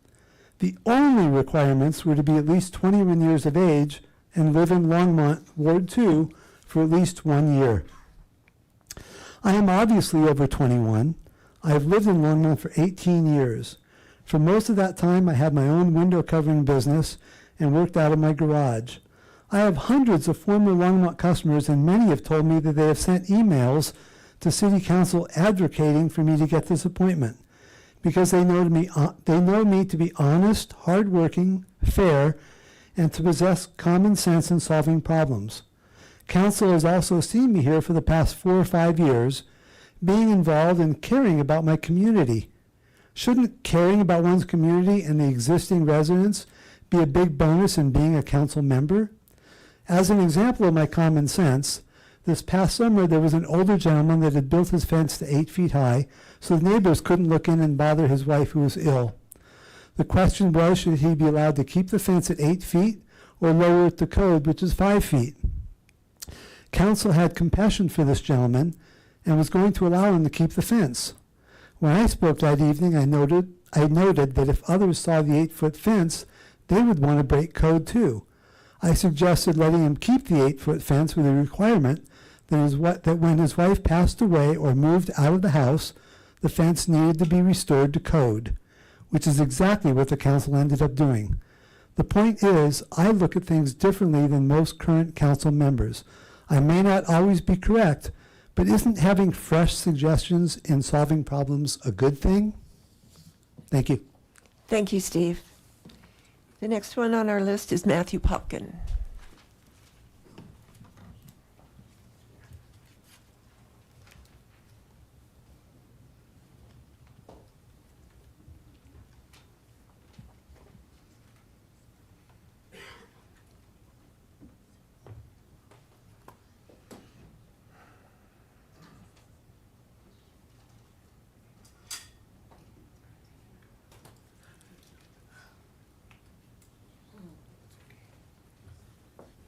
Welcome, Matthew. Good evening, Mayor Peck and council members Christ, Hidalgo Faring, McCoy, Rodriguez, Yarbrough, and Ward 2, presuming you're watching. This is an unusual moment for Longmont. Council does not need someone to fill a vacancy just to grandstand on politics or take months to get up to speed on this role. What council needs, and Longmont deserves, is someone who can roll up their sleeves on day one with an understanding of city processes, as well as an understanding of the most pressing challenges facing Ward 2 and Longmont today. For those who don't know me, I'm a husband and a proud father of a rescue dog and 4 chickens. As a musician, I've helped enhance our community in partnership with downtown businesses and local vendors at the farmers market. My wife and I got married at Sandstone Ranch, and we set up roots here because Longmont was affordable for us and offered unique charm. We can and must make Longmont more affordable for more people and enhance the quality of life for everyone. Longmont faces a housing challenge, a cost of living challenge, and many growth-related challenges. People are understandably frustrated with increasing traffic and rising costs. But we need to treat the cause, not just the symptoms. If Longmont stopped all development today, rent and home prices would skyrocket. That's primarily because Longmont is already a desirable place to live and work, a good problem to have. But now we need to be even more intentional about what we build, how we build, where we build, and for whom we build. If the past decade of Longmont was defined by recovery, then the next chapter for Longmont will be defined by how well we manage our growth. The issues I discussed in my application, managing growth, preparing for a changing climate, and strengthening community trust, are all intertwined and not easy to achieve. But should you appoint me, I promise I'm up for the challenge. My passion for helping communities defines my entire professional career. I've helped cities far smaller than Longmont advance their goals and secure over $20 million in federal and state funding. I've helped cities far larger than Longmont invest over $450 million in a clean energy future. In at least 5 different professional and volunteer roles, I've been trusted with or have closely advised on the spending of public dollars. And regardless of your politics, it's particularly timely to note that I've helped cities work with 3 different federal administrations over the past decade. Since 2022, I have served Longmont in 2 ways. First, as a member of the Planning and Zoning Commission, and second, as a member of Longmont's Brownfield Advisory Committee, informing environmental planning and site cleanup priorities. As my application makes clear, I strongly believe that it's our brownfield sites, the underutilized parts of lower downtown, along Main Street, and the greater Sugar Mill area, that will be essential to helping Longmont address our housing shortage and support local businesses while simultaneously reducing development pressures in existing neighborhoods. I also already know Ward 2 well. From my service on the Planning and Zoning Commission, I have heard, read, and reviewed hundreds of public comments on new proposals. I have seen firsthand the frustration that residents have felt when a plan feels out of place. As a result, I've shaped projects to be more walkable, more safe, and more aligned with city goals by directly negotiating with developers. But my current role is reactive by design compared to City Council. Now is the time to get implementation right. Not in 5 years, not in 10 years. Then we have to course correct, rebuild trust, if possible, and deal with less effective and less resilient infrastructure. And that will always cost more. I know I do not have all the answers, and I plan to listen to and learn from each of you, our capable staff, and others in the community, in order to creatively and carefully problem solve for Ward 2. Frankly, I respect the tough position you're all in with this appointment process. Electing representatives is core to our values and serves 2 main purposes. Number 1, democracy, allowing residents to choose who represents them.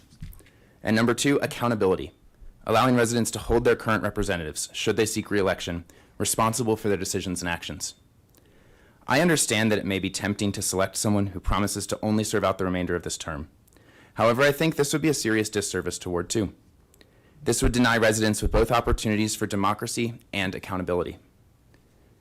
Ultimately, Ward 2 could then be served by someone who is neither elected nor interested in being held accountable. In that spirit, I hope you all, and the residents of Ward 2, will let me earn your trust given this unusual process, and then hold me accountable for how I have served Ward 2 this year should I choose to run in November.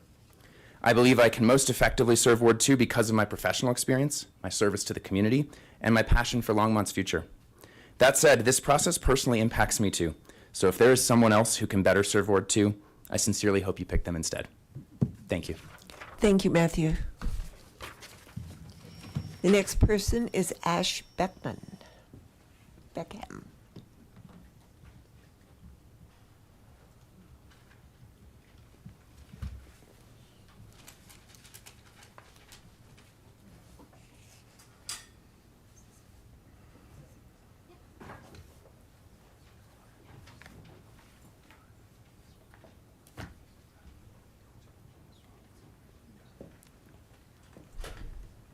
Welcome, Ash.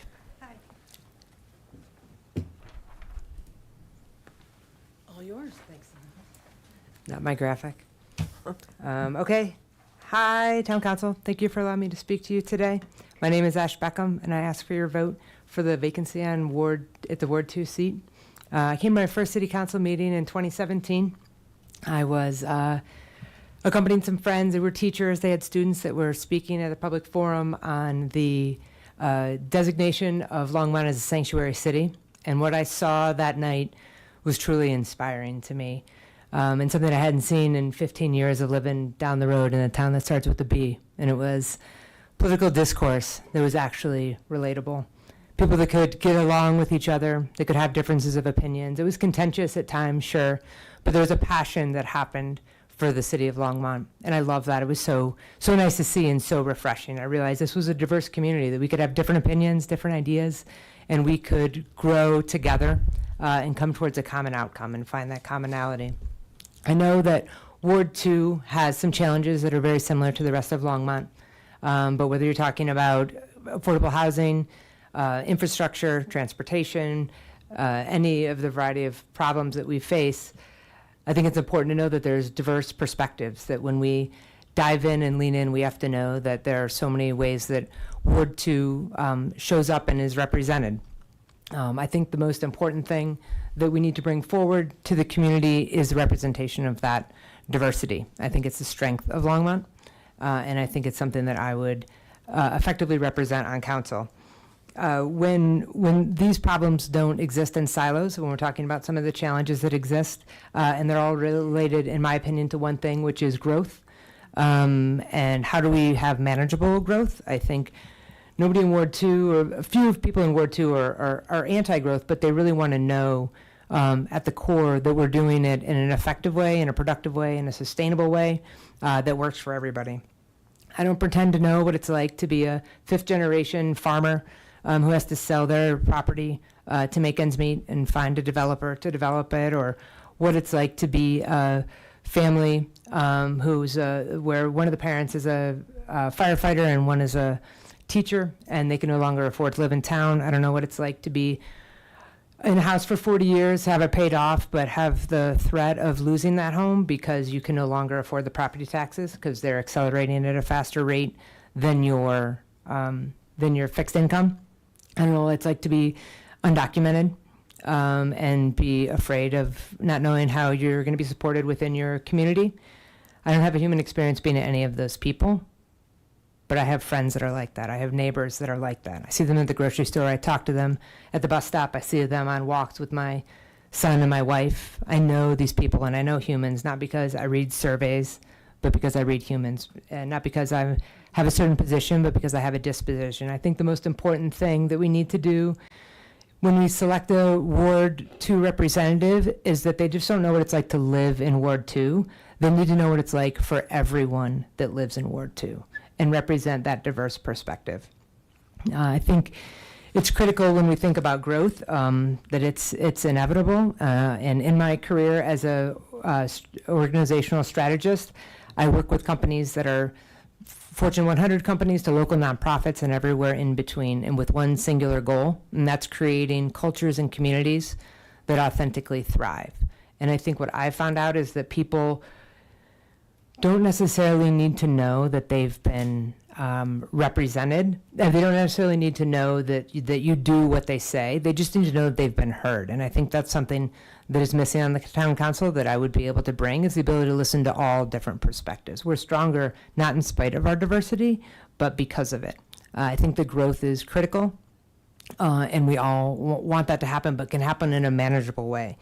That we know that we don't need to just set aside space for and resources to make sure that we have sustainable growth, but that we have effective transportation, that we have schools that work, that we're not afraid that the new 500 units or the 300 units that are happening in our community isn't going to overwhelm our schools that are already at 25-1, and how are we effectively doing that? I also think it's critical that when decisions are made, that we effectively communicate them to our constituents, that they have to know that there's a why behind what we did. None of this is arbitrary. All of those opinions and perspectives matter, and if we can effectively convey that to them, we can have a stronger community. These aren't just policies, but questions about leadership, transparency, and trust that require someone who understands how to bridge differences and find common ground. That's what I do. That's what I built a career doing. I believe in Longmont, and I believe in people, and I believe together we can make Longmont a city that works for everyone. Thank you for your time. Thank you, Ash. The next person is Devin Edgley.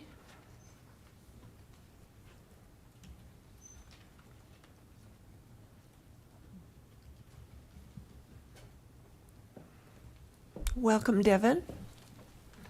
Thank you.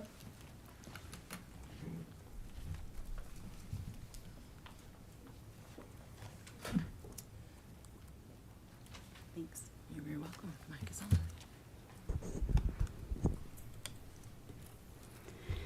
Good evening, Mayor Peck and members of council. My name is Devin Edgley, and I am an applicant for the Ward 2 Longmont City Council seat. I recognize homelessness to be a regional issue and not a problem that can be fully addressed on a city-to-city basis. To effectively find solutions, policy partners, neighboring cities, and our state and local governments need to work together to mitigate homelessness for our region. The solutions that have worked in other cities may not be the best approach for our community, and it's important to have open dialogue to figure out what the similarities and differences are across our state for homelessness solutions. As an advocate of permanent supportive housing like Xenia, I also feel more should be done to support individuals and families transitioning out of homelessness. Mental health and behavioral health support is a crucial piece to the success of individuals in our community. Knowing this, securing funding for mental health and behavioral health services will help us address not just chronic homelessness, but will provide additional services to people in need, which will help our region and city thrive. Transportation and traffic mitigation is an interest and concern of mine that I would love to address if appointed to council. I know that Longmont is one of the first cities to get rid of parking minimums, encouraging use of alternate forms of transportation. I am interested in exploring transportation more as it relates to our workforce, safety, climate initiatives, and housing. Housing is a very important subject in our city. I would love to learn more and implement policies that address density of housing in the city of Longmont. But I would also love to address housing for both lower and middle class to equitably offer homes to individuals and families that want to live in our city. Climate and energy is a topic of interest that I know Longmont is currently trying to address. Parking minimums and the interest in composting lets me know that Longmont residents are interested in continuing to move our city towards more sustainable practices, and I would be honored to work with all of you on that. The cost of living has reached a challenging point for residents in our community. What can we do as a council to address the need for livable wages for our families and businesses? I hope to work on this with all of you and to learn from my community what their needs are as far as livable income.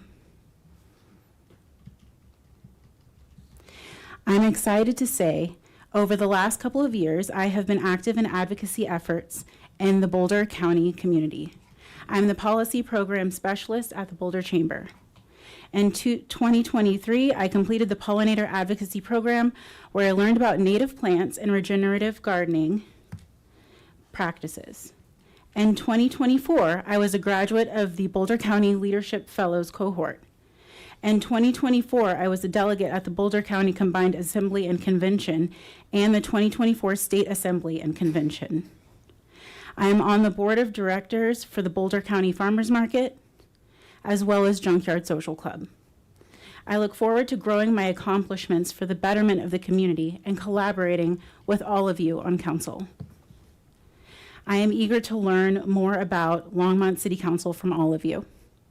I am passionate about listening to my community with equitable ears and addressing residential concerns and considering multiple points of view. I am excited to communicate with my community how and why council advocates for policies with the intention of positive impacts on our city. Thank you for your time. Thank you, Devin. Tara Menza is next on the list.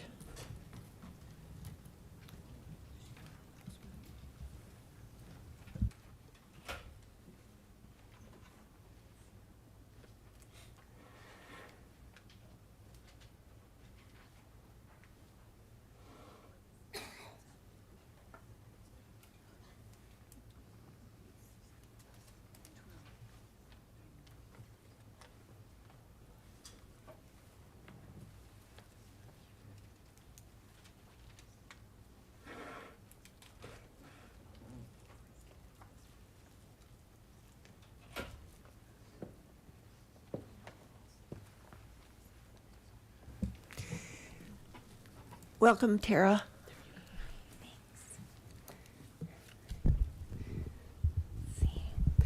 Good evening, Mayor Peck and City Council members.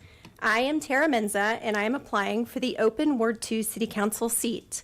I have lived in Ward 2 for 6 years with my husband and our 5 children, ages 8 to 16, all of whom attend school in our wonderful St. Vrain Valley School District.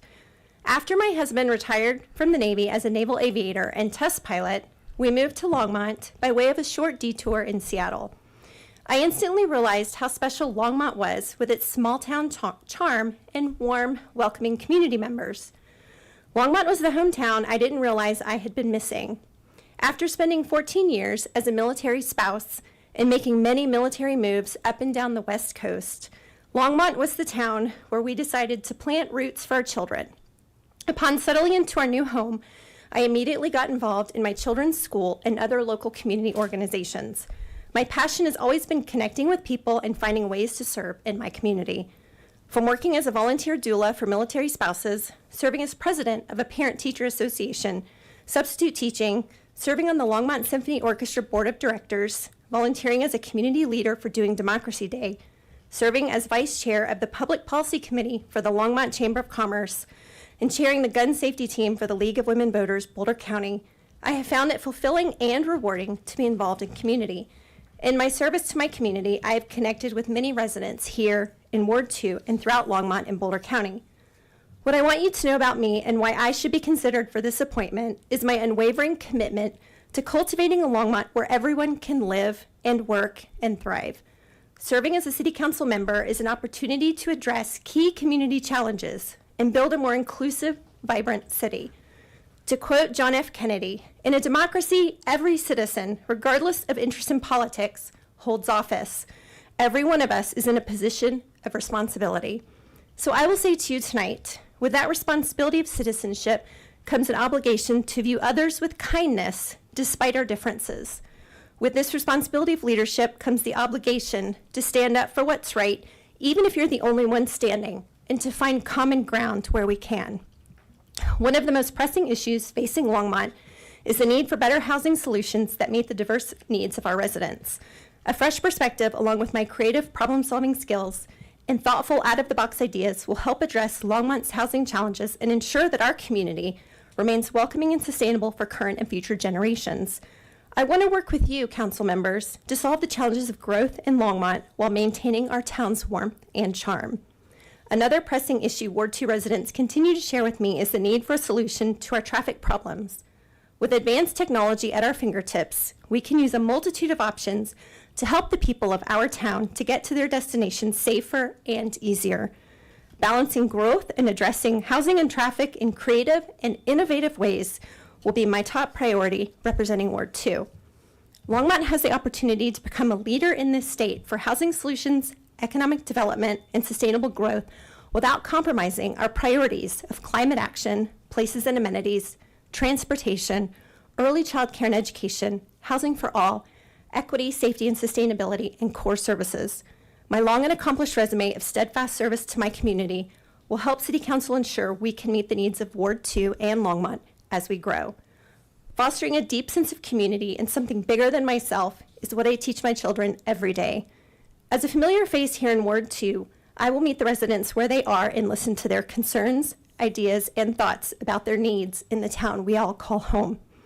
As a community, we can come together with ideas to solve some of these problems by collaborating with those in the private and nonprofit sectors, and even the children in our school district, the future of Longmont. We have a city full of incredibly brilliant minds and businesses that can help bring ideas to the table. Together with our city's government, we can secure solution-driven policies while keeping our small businesses open, keeping costs low for our community members, and addressing the variables that contribute to a higher cost of living in order to meet the needs of our residents today and for generations to come. Each one of you on City Council has contributed in a positive way to our lovely town. I look forward to serving alongside each of you and working together to find creative and innovative ways to keep Longmont the best little town in Colorado as we continue to grow and meet the diverse needs of our beautiful community. Thank you. Thank you, Tara. Andrew Couch is the next applicant.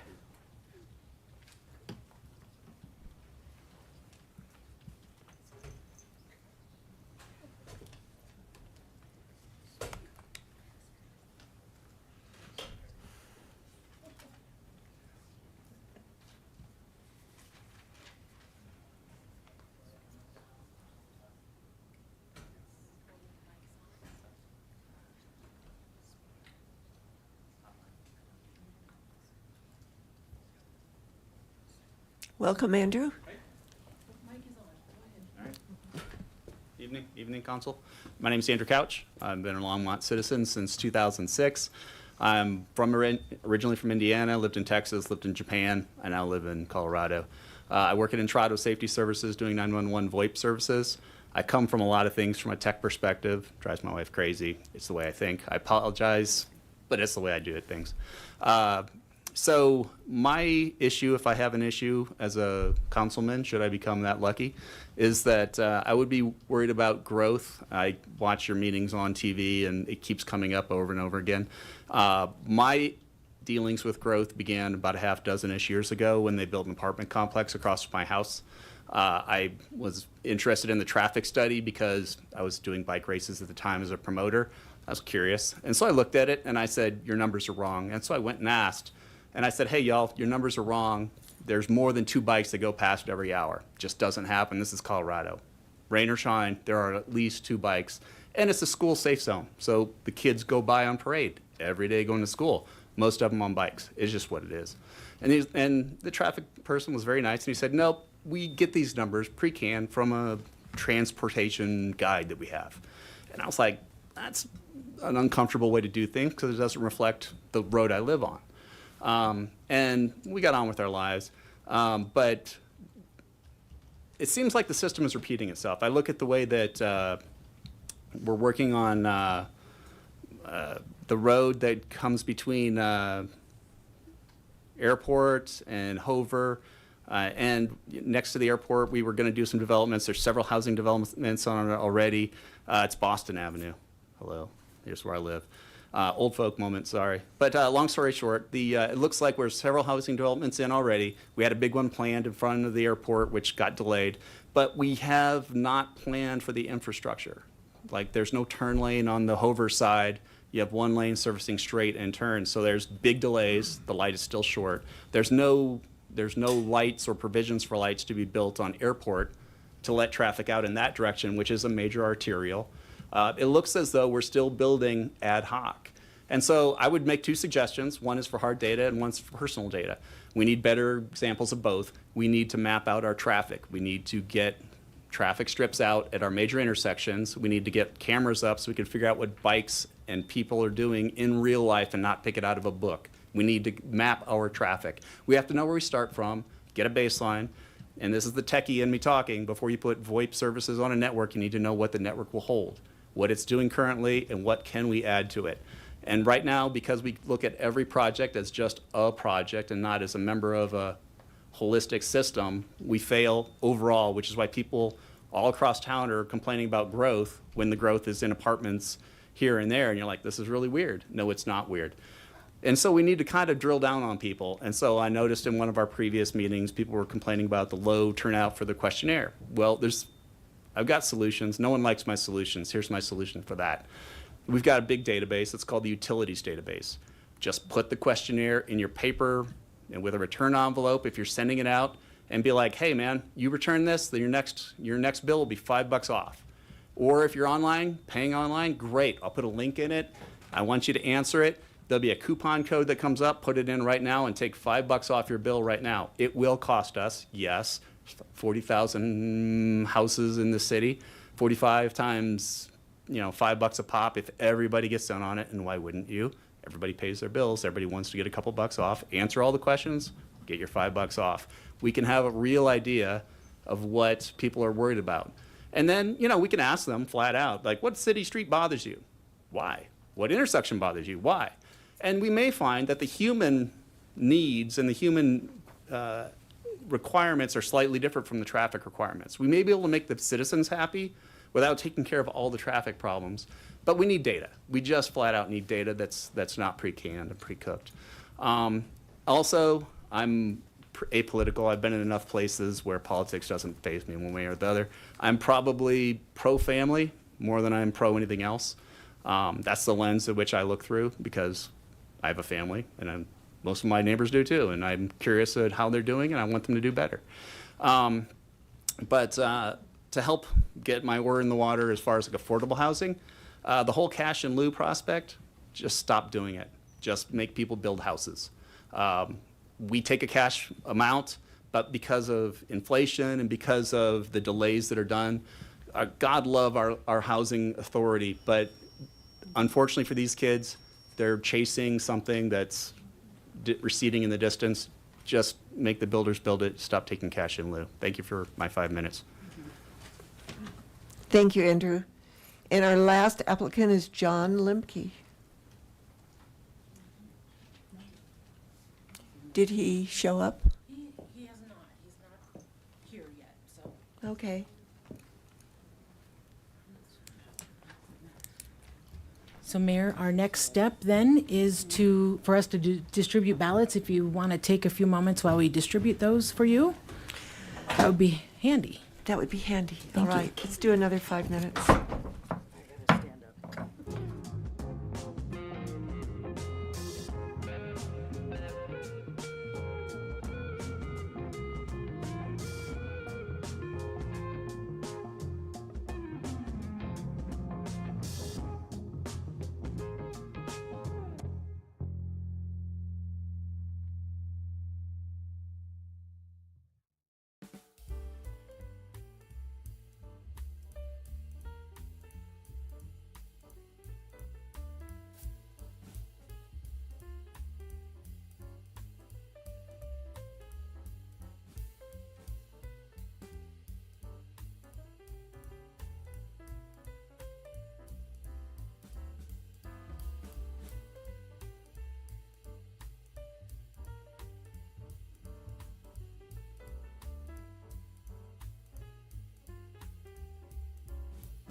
It says 3, but we are going to do 4, correct?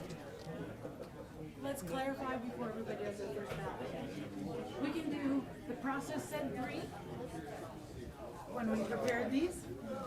So that's what we put down. But if you would like to make that 4, Yeah. we think that you'll get through this faster. With the broader. He wants 2. I know. You can undervote. candidates It's faster. legitimate to undervote a ballot. That's legitimate. And it We wouldn't can do take that. it as long as we only have 2 candidates. Oh, okay. I know what your priority is. I know your priority. It's certainly Unique? well, it's certainly Yeah, it did. Okay. Oh, here, we're- here's another rock. Good. Here.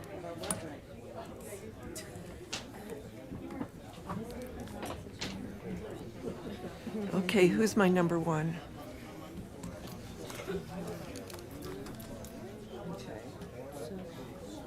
Please vote for 3. We just X, right?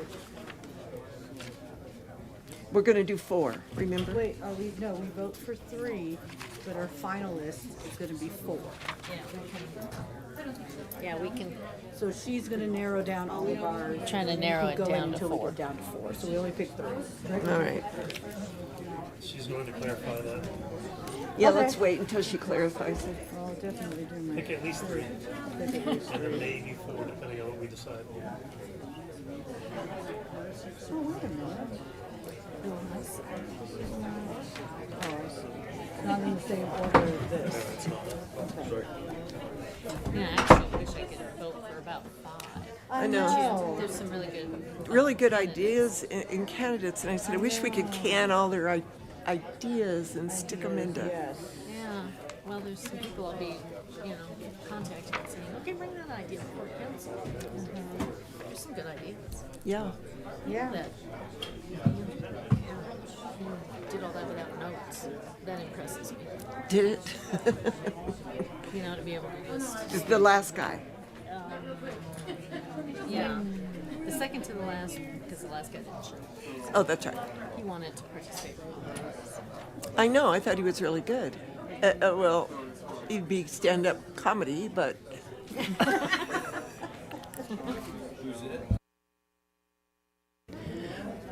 Mayor, when you're ready, I just want to clarify how many each council member should vote for before we get done.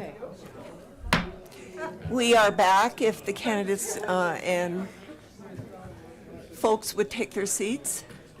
Dawn? Sorry, my apologies, Mayor. I just want to be sure that you all have before you various ballots. Yes. They are numbered, so we're voting the first round, which is your number 1 ballot. They're numbered in your bottom right corner. You all suggested in the break. Can we have it, people take their seats? I can barely hear Dawn, I'm sorry. Thank you, sorry. It's my ears, but. You all talked from a couple of you on break about voting for 4 instead of 3. The process you approved was to vote for 3, so that's what we indicated on those ballots that we prepared ahead of time. If you are in agreement to vote for 4 at a time, vote for 4 on this ballot to see if we can get there a little faster.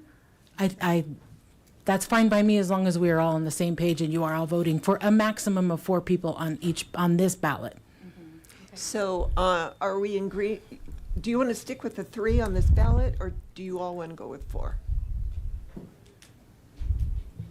I'm okay with 4. Shakita? Yeah, I'm fine with 4. 4? Okay. If it gets us there fast. If it gets us. We'll do 4 it is. Very good. And then undervotes are always, that's part of elections. People don't always vote everything, so we understand that too. All right, so vote first ballot, and then who's first, Harold or Eugene? Harold. Harold will collect.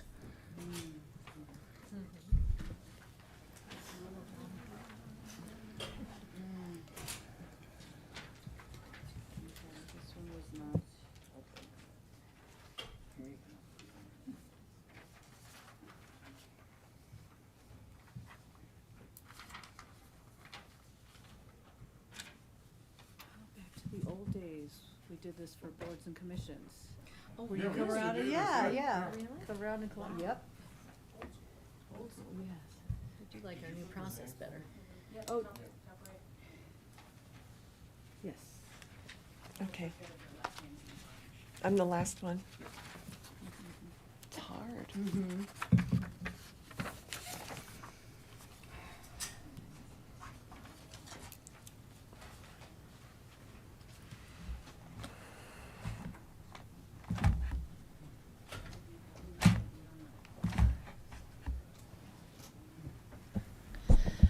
All right, Councilmember Christ voted for Steve Altshuler, Andrew Couch, Tara Menza, Teresa Simpkins.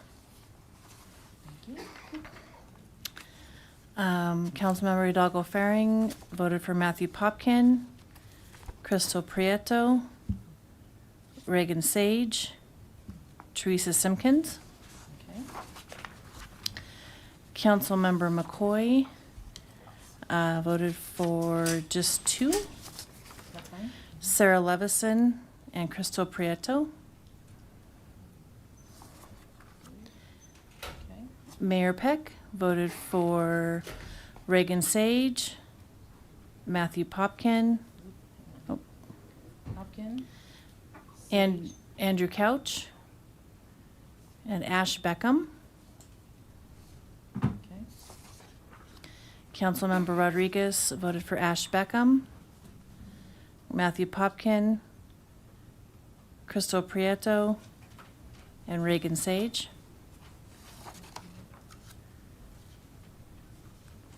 And Councilmember Yarborough for Cassandra Barnhart, Matthew Popkin, Crystal Prieto, Teresa Simpkins.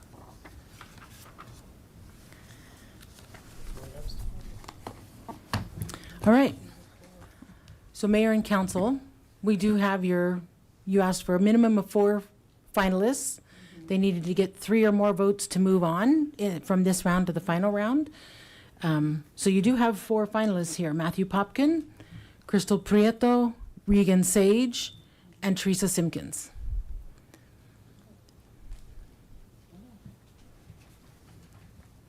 And the other 7 ballots you don't need. Very good. So then the next process will be the interviews. And I think we'll have them sit. Okay. For that part, it's a little bit different feel. So this last round, they will be alphabetically by last name, because that's easy on the fly instead of doing a lottery on the fly. So Popkin, Prieto, Sage, and then Simpkins will be the order. Okay. So I would say if Matthew Popkin, the Matthew Popkin stay here, and the other 3 would go back to the study session. Okay, I would like to thank everyone who applied. It was very hard. All of you brought great ideas to us. I wish we could can all of them, but we cannot. So thank you for your interest in our city.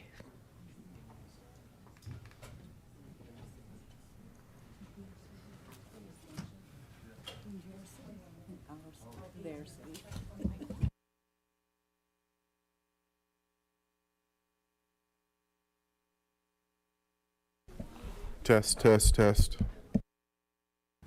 And then, Mayor, you all have your questions, and I think we talked about just going down the line, either whichever direction. We put them in this order, right to left.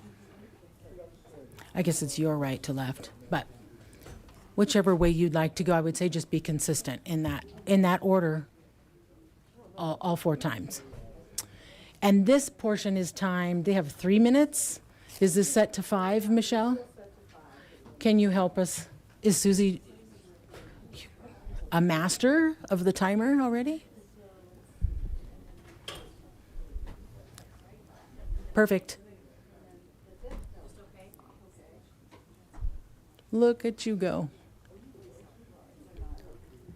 Perfect. So 3 minutes each to respond to each individual question. And then we'll vote again.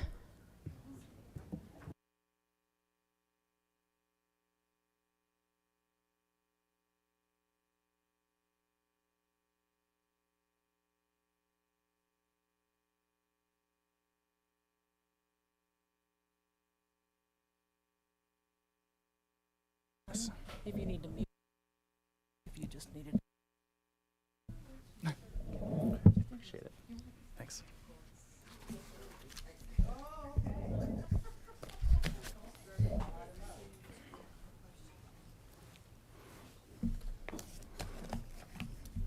So this is when I get to ask you all questions, right? No.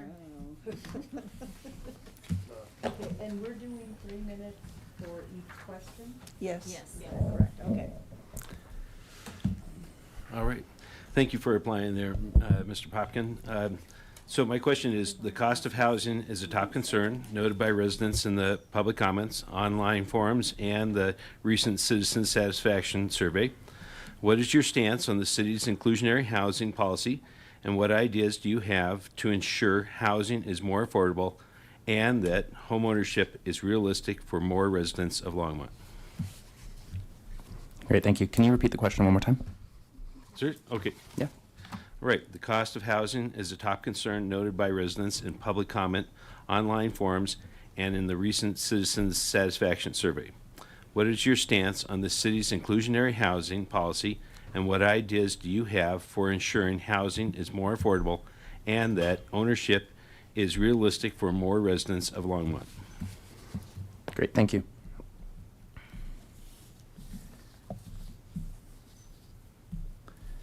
So as I noted in my application, Councilmember McCoy, and in my remarks before, I think cost of housing, cost of living is one of, if not the top issues, and I think your question aptly reflects that.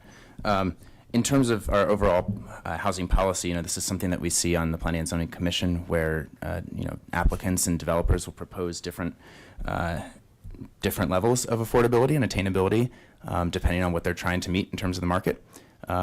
There is a policy that they can opt out of. There's a policy that they can meet as is written in terms of the affordable housing component specifically.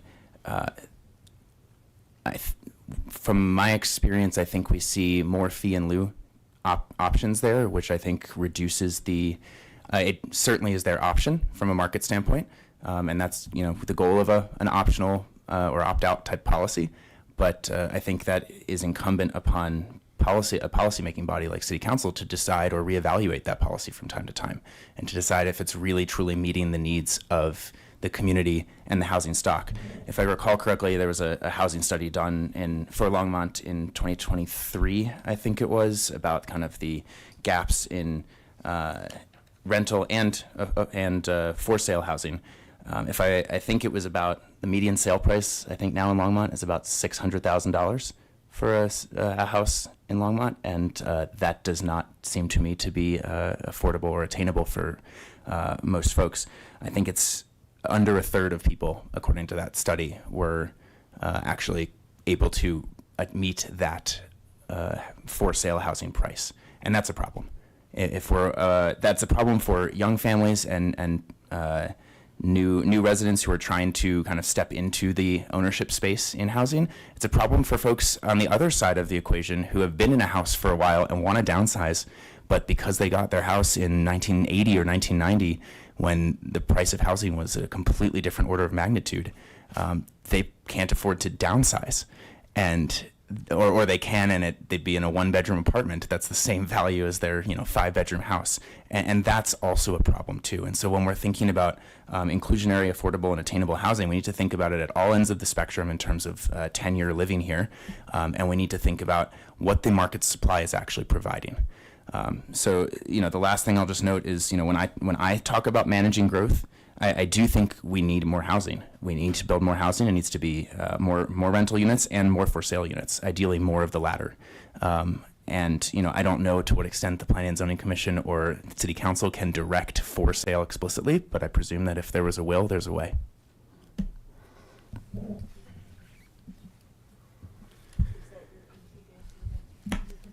Yeah. Because now your time's up. How much more time did I have? Like 8 seconds. Well, I will reserve the balance of my time. Thank you very much. So the next person that we need to call is, I just have to ask my question. oh, that's right, okay, go ahead, Question on. Councilwoman. Mr. Pumpkin, in your quest for excellence, what characteristics or aspects of yourself have held you back from being as successful as you would like? And you have 3 minutes, so take your time. I will, thank you.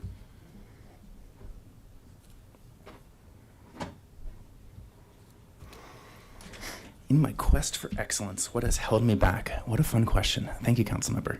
And if I had to be honest, I would say I sometimes bite off more than I can chew. And I have learned that the hard way, and I've learned that the easy way. When I think about that, that is either, trying to get out, caring about too many issues, and then, through dilution, you end up caring about none in terms of what you actually put your mind to. And then also means just kind of getting out ahead of, the pulse of, other people who actually need to get on board with you. And, for any body, whether it's a commission, this council, you need at least 4 votes to get something forward. So, if you want to grandstand on something, great, but if no one else is there with you, then it's not going to be a productive use of time. And let's just say I've learned that over time as to how to, better prioritize what's both most urgent, most timely, and both necessary to kind of start at a certain point. Not every issue is something that you can address in the moment and is something that can be solved overnight. Some of the biggest successes in my career have taken years to materialize, even in my professional career. Whether it's major clean energy projects or really exciting brownfield revitalization journeys. I've worked with cities with sites that are 5x the size of the sugar mill, and we've seen them turn around. I've worked with Rust Belt and Appalachian communities where the population was half dependent on the steel mill, and it is tough to see what has happened when that mill shuts down, and it is even tougher to figure out how does a community like that reinvent itself and try to do something almost out of nothing, kind of like a phoenix rising from the ashes, and to do so in a way that isn't just throwing money at a problem, because that doesn't always do it either. And so it's the strategy of long-term thinking there that eventually, let's say, I came to appreciate over time, and for larger scale projects, in fact, like some of the largest ones that a community has ever seen, it can take years to plan right, to do thoughtfully, to implement well, but can make a world of difference at the other end. So to come back to your question, what's held me back? It's wanting to do too many big things at once and figuring out, when we look at a community priority or, a housing challenge, to Councilmember McCoy's question before, I think a really excellent project that the council and city worked on was the house pad development recently, where it was for sale, affordable, and attainable housing. And I know that took years to materialize, and it took years to prioritize that is how we're going to try to really pilot a new model of housing innovation and affordability in Longmont. And it's those types of projects that when you don't prioritize well enough, you lose sight of the bigger picture. Thank you, Matthew. So I'm next. The City Council has made a commitment for the City of Longmont to attain 100% renewable energy by 2030. What are your thoughts about this goal and the city's partnerships and efforts set in place to reach it?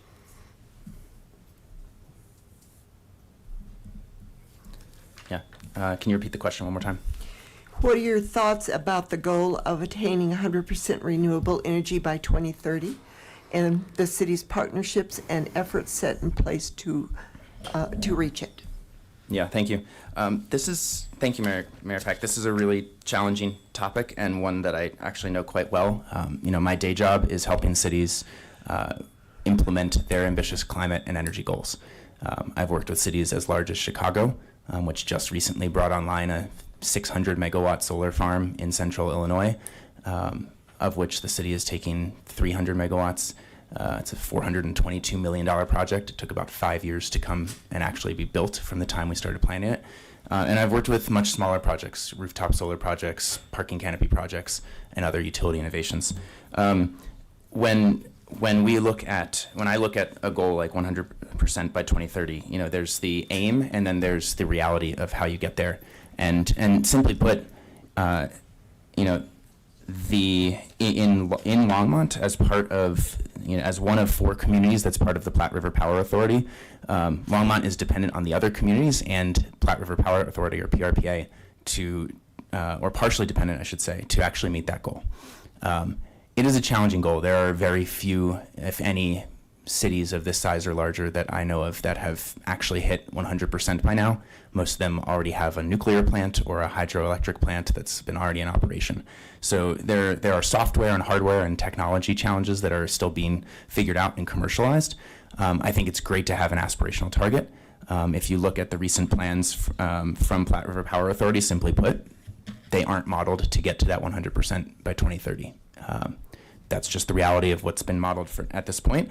I would love to see that target be hit. I'd also love to make sure that we maintain a reliable system and an affordable energy system for everyone as we hit that. And to do that, we need to aim for the stars and hope we get to the moon along the way. And it's going to require coordination across the 3 other communities, Loveland, Estes Park, and Fort Collins. It will require coordination between what Platte River Power Authority does on the supply side of the utility end, where they are generating power for kind of all 4 communities on bulk, capturing that economy of scale in the market, and then what the 4 communities' distribution utilities are able to implement too. And so there'll be a division of responsibilities and roles. My hope as we try to achieve that is that PRPA can handle the supply side of that and get the economies of scale, and that the 4 communities can work together on distributed solutions, energy efficiency, rooftop solar, EV charging, heat pumps, those kind of more distributed energy resources. They'll all be part of the equation at different levels, and they'll each make sense for different properties and different homes and different businesses at different times. But I understand that the incentives and programs we have are aimed towards meeting that, and I think we have to be realistic about the market, the technology, and the political will that we have in order to make sure that we get as close to that target as possible. Okay, thank you.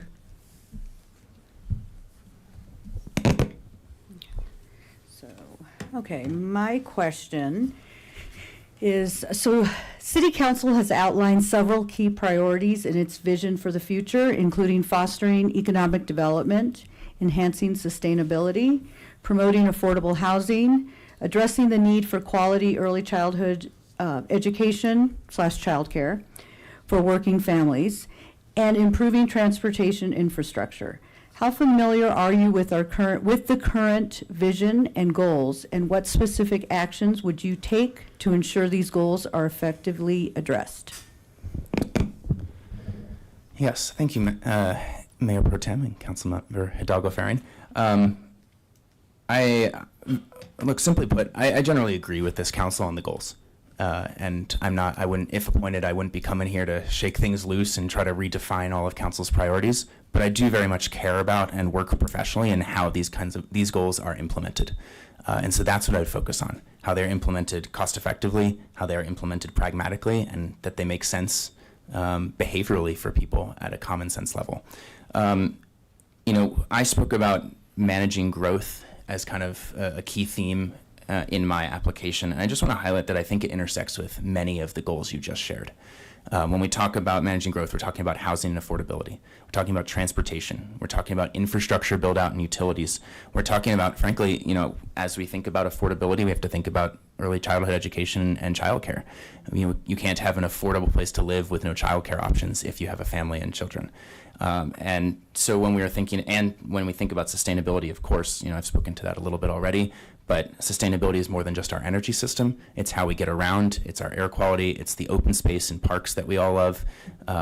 And so managing growth, if we do it well, we are reinvesting in the sites in lower downtown, around the Sugar Mill, along Main Street. That concentrates development away from existing neighborhoods where they are concerned about the character of their neighborhoods. It focuses on existing transportation infrastructure, reduces the build out of roads, which is frankly just about as fiscally responsible as you can get when managing a transportation system. It leverages the existing trails and sidewalks that we already have, the existing or soon to be coming complete streets on complete street and pedestrian accessibility improvements on Kaufman. And the impact of this is more, it's more cost effective to manage all of this infrastructure when it's more concentrated. And then from a sustainability standpoint more broadly, that's fewer cars on the road, or fewer miles you have to travel in your car to get to the same place. It will get some people, not everyone, out of their cars and walking or biking. And it will get more and more housing around the existing businesses that we have. And we have a really fantastic independent and local business community. And I don't think people always make the connection between the more foot traffic you have and the more just, pedestrian traffic that you have and less cut-through traffic that you have in a community, the more businesses actually get supported. As an independent musician, I actually work with a bunch of restaurants, and I see people just driving by all the time. And obviously I'd love them to stop by and listen to me, but it's not always about that. But it is a reflection of, people passing by and not taking the time to window shop, which can lead to economic development there, to appreciate just being able to, walk around, grab a drink, keep moving around, shopping around during, whether it's a winter holiday special or just an average Friday. Thank you. Thank you.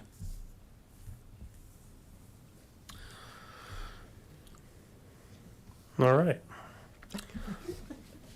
As members of council, we often have differing views on topics before us. Tell us about your leadership and conflict resolution style, how you approach decision-making when there are opposing interests or opinions, and how you will build and maintain the trust of your fellow council members as well as the residents of Ward 2. All right.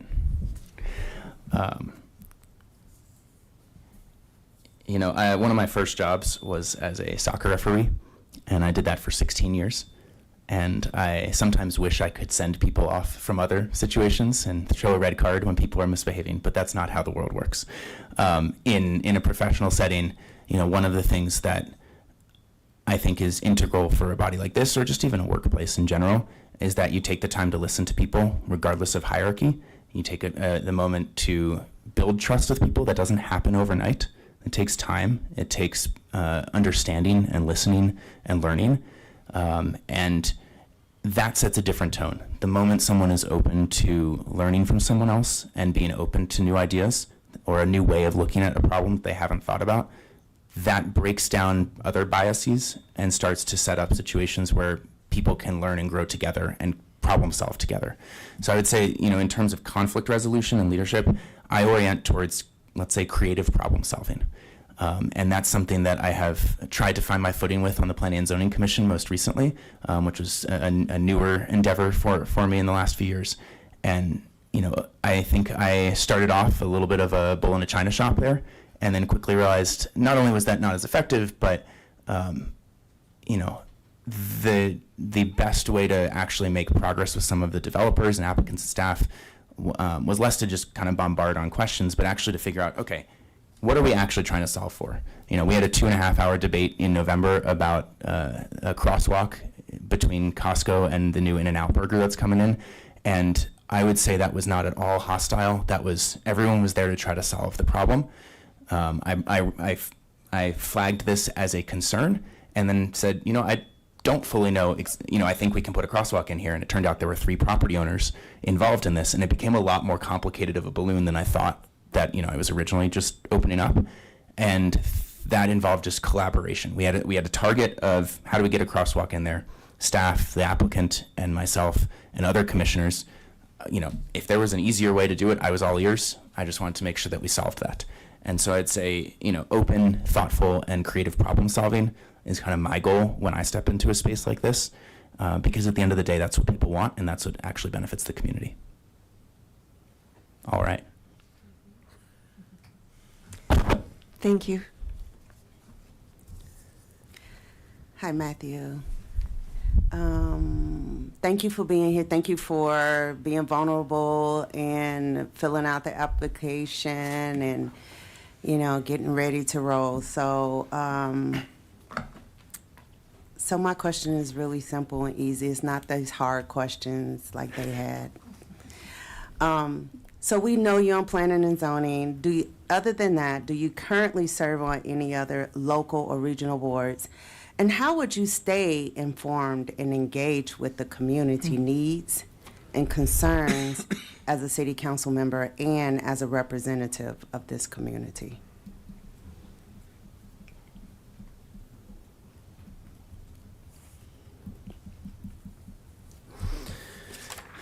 I don't think that's as easy as a question as you might think, Councilmember Yarborough.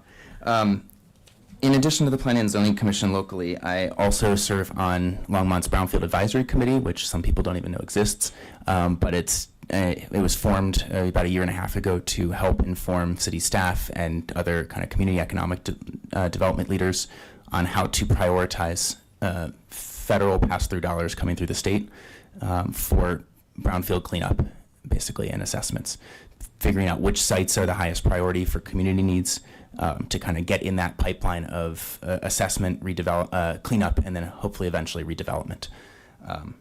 Unsurprisingly, those are generally in lower downtown and around the Sugar Mill, though there are a couple other pockets around the city that we're looking at. The other board that I serve on is the Colorado Agrivoltaics Learning Center, or Jack's Solar Garden. If you've been down to that solar farm, it's one of the kind of preeminent displays or models of community solar on existing agricultural land. So there's active farmland and active solar panels working in tandem. And so I help serve on that board, helping advise on funding for the Learning Center, policy decisions as it would relate to municipal land use code, or at the state level, should we get into the state discussion on agrivoltaics, again, pairing solar and active farmland. And then also on just education and tours to help people see an innovative deployment of solar, and in a way that doesn't displace farmers or farm workers, but actually complements them. Complements with an E. The panels aren't actively complementing them. So those are the 2 other service areas currently, and I would intend to stay on both if appointed here, because I just personally really like both of them. In terms of how do I stay informed, this is unusual because through an appointment process, you're not going door to door and you're not doing all these forums. I know there are coffees with council, so we'll start with the basics there, but I would actually want to go door to door I'm a firm believer that not only do you learn by doing and talking to people, but you also learn by experiencing neighborhoods on foot, by bike, and in car.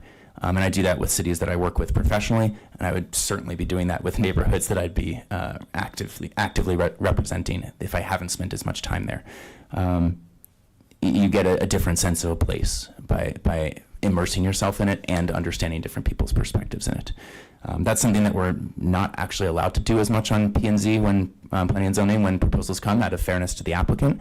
but it's something I wish I could do because I feel like I could understand the place better than if I'm just scrolling through Google Earth.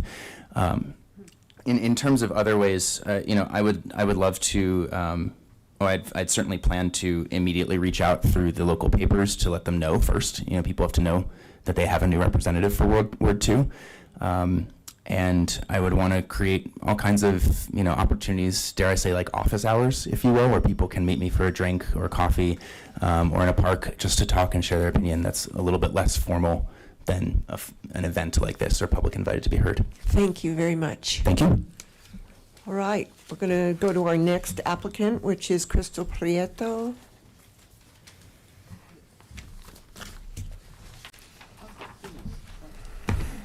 Thank you.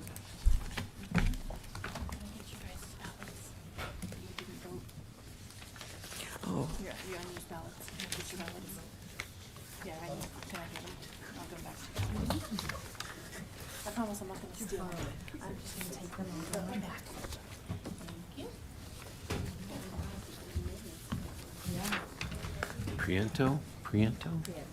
Prieto? I just want to make sure I'm saying it right. I think we'll start at the, shall we? Yeah, let's reverse. Good. Yeah. Let's reverse. We gotta be consistent. Oh, Okay, I'm fine. okay, you're good. I'll wait. That's what she said. That is what she said. That's what she said. Not wrong. Hello, Crystal. Hello, Mayor Peck. So we each have a question that we are going to ask you, and we're going to start with Councilor McCoy. Hi, Ms. Prieto.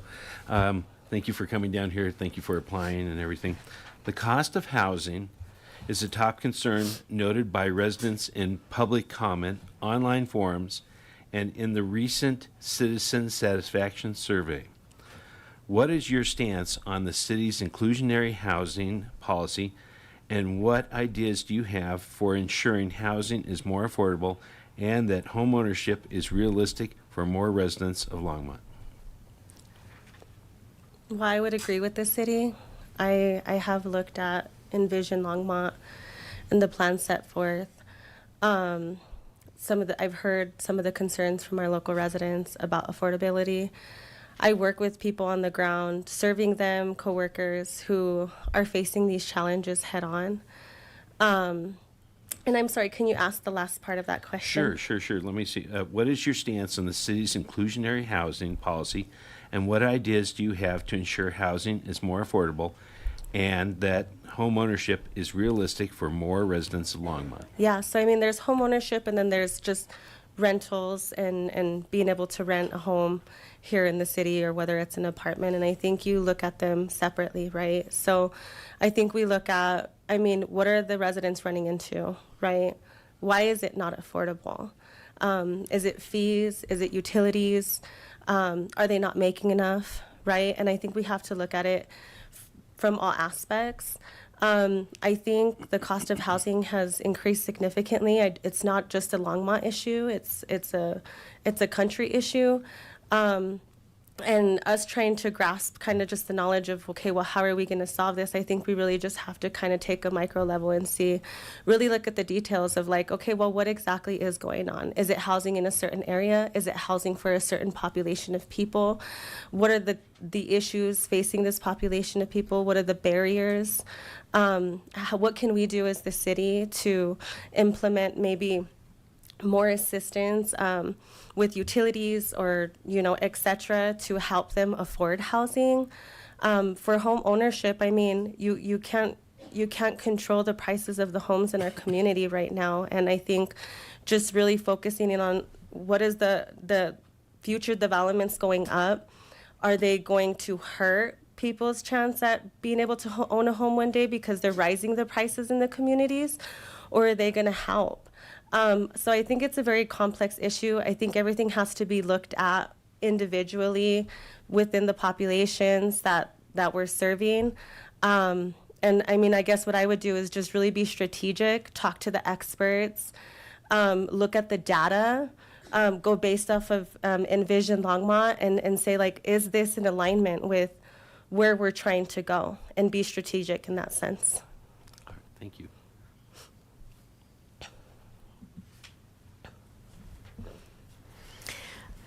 Ms. Prieto, in your quest for excellence, what characteristics or aspects of yourself have held you back from being as successful as you would like? And you have 3 minutes, so take your time. Yeah, I think, I mean, my passion is public service and serving my community. And that's illustrated through my blueprint, right? That's illustrated through the work that I do. I don't just sit here and say, hey, I care about my community. I've dedicated my education, my career, my volunteer time to really serve my community in a meaningful way because it is at the center of my heart. And I'm sorry, I'm really nervous. Can you say the last part of that question? Oh, well, what keeps you from being as successful as you would like? Yeah, so I think the one thing that held me back significantly is not coming from a family in public service, not coming from a family that was well educated. A lot of this journey has been my own passion, my own drive, my own pursuit. And so I think the one thing that held me back is kind of treading this path alone. And sometimes that opportunity is there. Very much of the time, it's not, and it's a reality. And that's why I'm here today, because I see opportunity and I go for it because I do want to grow. I do want to serve my community. And to the extent that I'm serving it right now, I'm serving it very well. I'm on the grounds, I'm helping people to the best of my ability, but there's certain things that I cannot do for them that I can do if I'm on council, that I can do if I'm a part of making those policy decisions. And one thing I offer council is that on the ground view. I'm able to look at these policies and say, well, wait, this is something that we should consider because I see this all the time. I know the housing practices. I know the predatory practices of the current renters or the realty agencies or the application fees, or you have to provide a deposit before you could even apply. The double, affordable housing, saying we're here to help folks who are low income and provide affordable housing, but yet we're going to require you have double your income or triple the income to even qualify for this unit. Those are the details that I bring to council, that I could bring forth and bring to your folks' attention when we are making policy decisions and implementing whatever type of housing or transportation or anything like that. That's something that I offer. Thank you.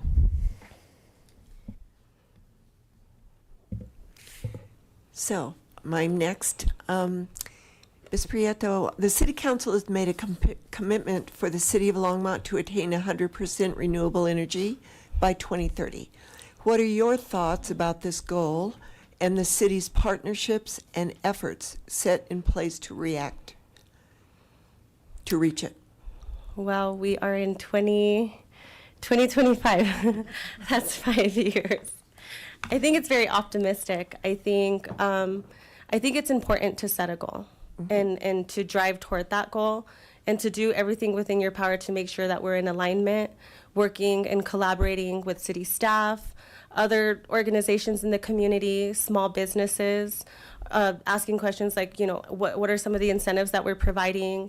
What are some of the benefits that will come to the residents who are on this path as well? So I would just say I'm for it. It seems optimistic, but hey, let's put the goal and then let's revisit. Let's look at the data. Are we at where we want to be at? How far till we get there? What's holding us back? How do we improve?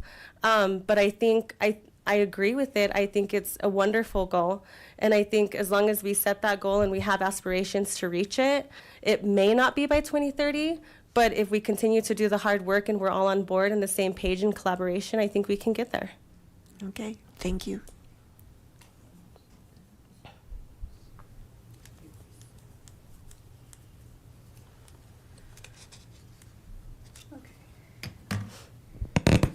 Good evening. Good evening. So City Council has outlined several key priorities in its vision for the future, including fostering economic development, enhancing sustainability, promoting affordable housing, addressing the need for quality early childhood education and childcare for working families, and improving transportation infrastructure. How familiar are you with the current vision and goals, and what specific actions would you take to ensure these goals are effectively addressed? I'm familiar, as familiar I can be with it, reading it on your website. It came to a surprise to me that being on the board for the being on the board for the City of Longmont Housing and Human Services, this is not something that we visit often.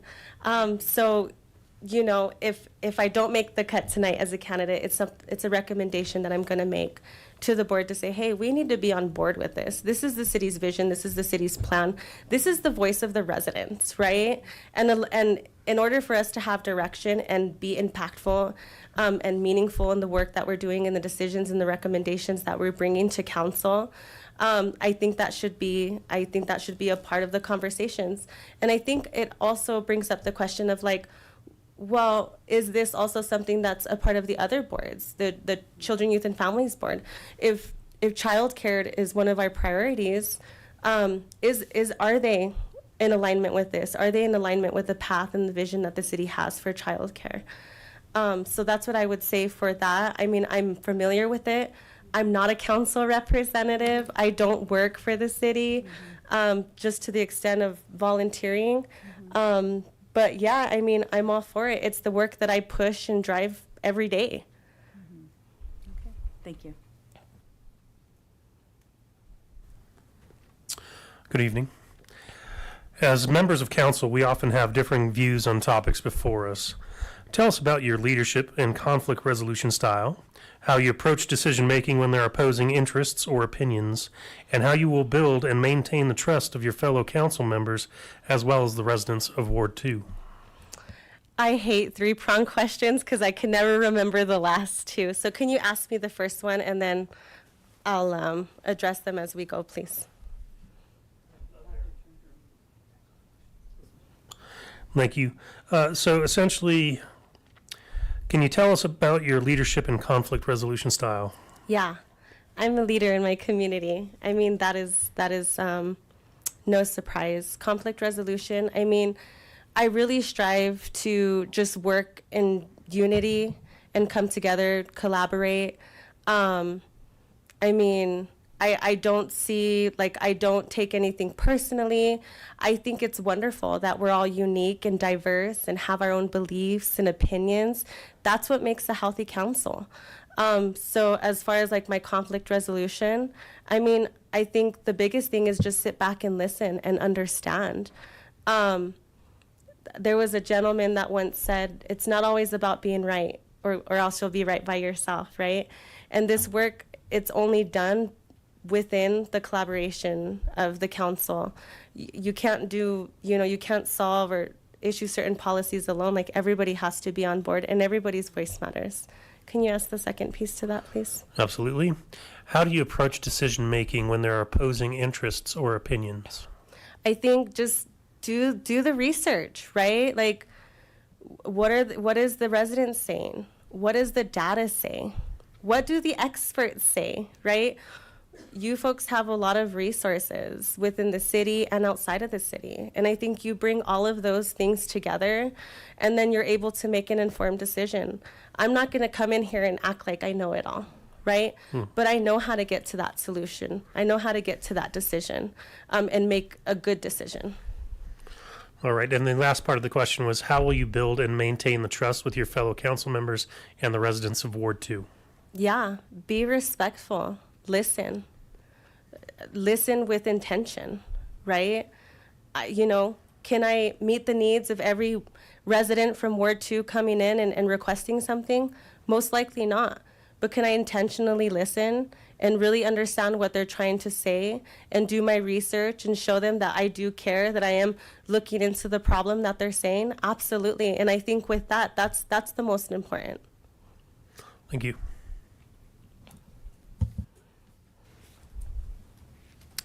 Hello, Crystal. First of all, I want to say thank you for applying, putting yourself out there.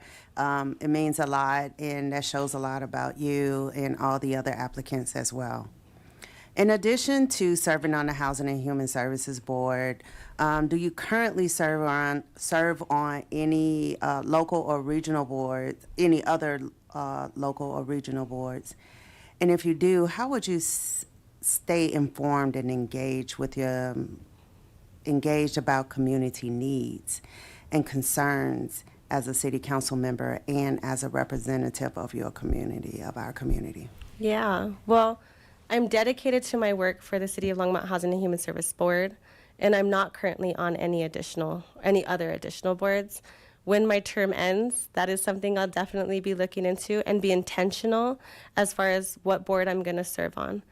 As far as knowing about community issues and staying involved, I work for the Emergency Family Assistance Association, and they do a lot of tracking and collecting of data to really do the temperature checks of where are our communities? What is the housing market look like? What does wages look like? Are they able to meet their needs? Are folks getting enough food? Some of those basic essential needs, like that's the conversations I'm around every day, all day. And not only within the organization and talking with our executive directors and other folks coming in, to discuss these issues and really conversate around like what are some of the solutions that we can provide as an organization. But I meet with these families every day. Every day I sit with these families and I hear their stories. I hear what they're struggling with. I hear what's not working. I hear what's working. I'm seeing the resources that I'm putting out and how those resources are serving them and how they're not. I'm seeing where the red tape is and what needs to be improved or what can be improved. And a lot of the times it's small adjustments, right? So although I don't serve on a regional board, because of my commitment to the Housing and Human Services Board, I am involved in these conversations every day. And it is everything that, I'm kind of involved in at the moment.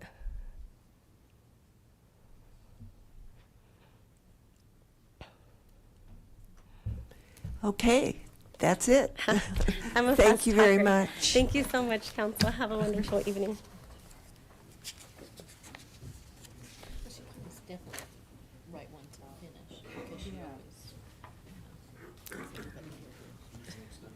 The next one on the list is Regan Sage. Okay.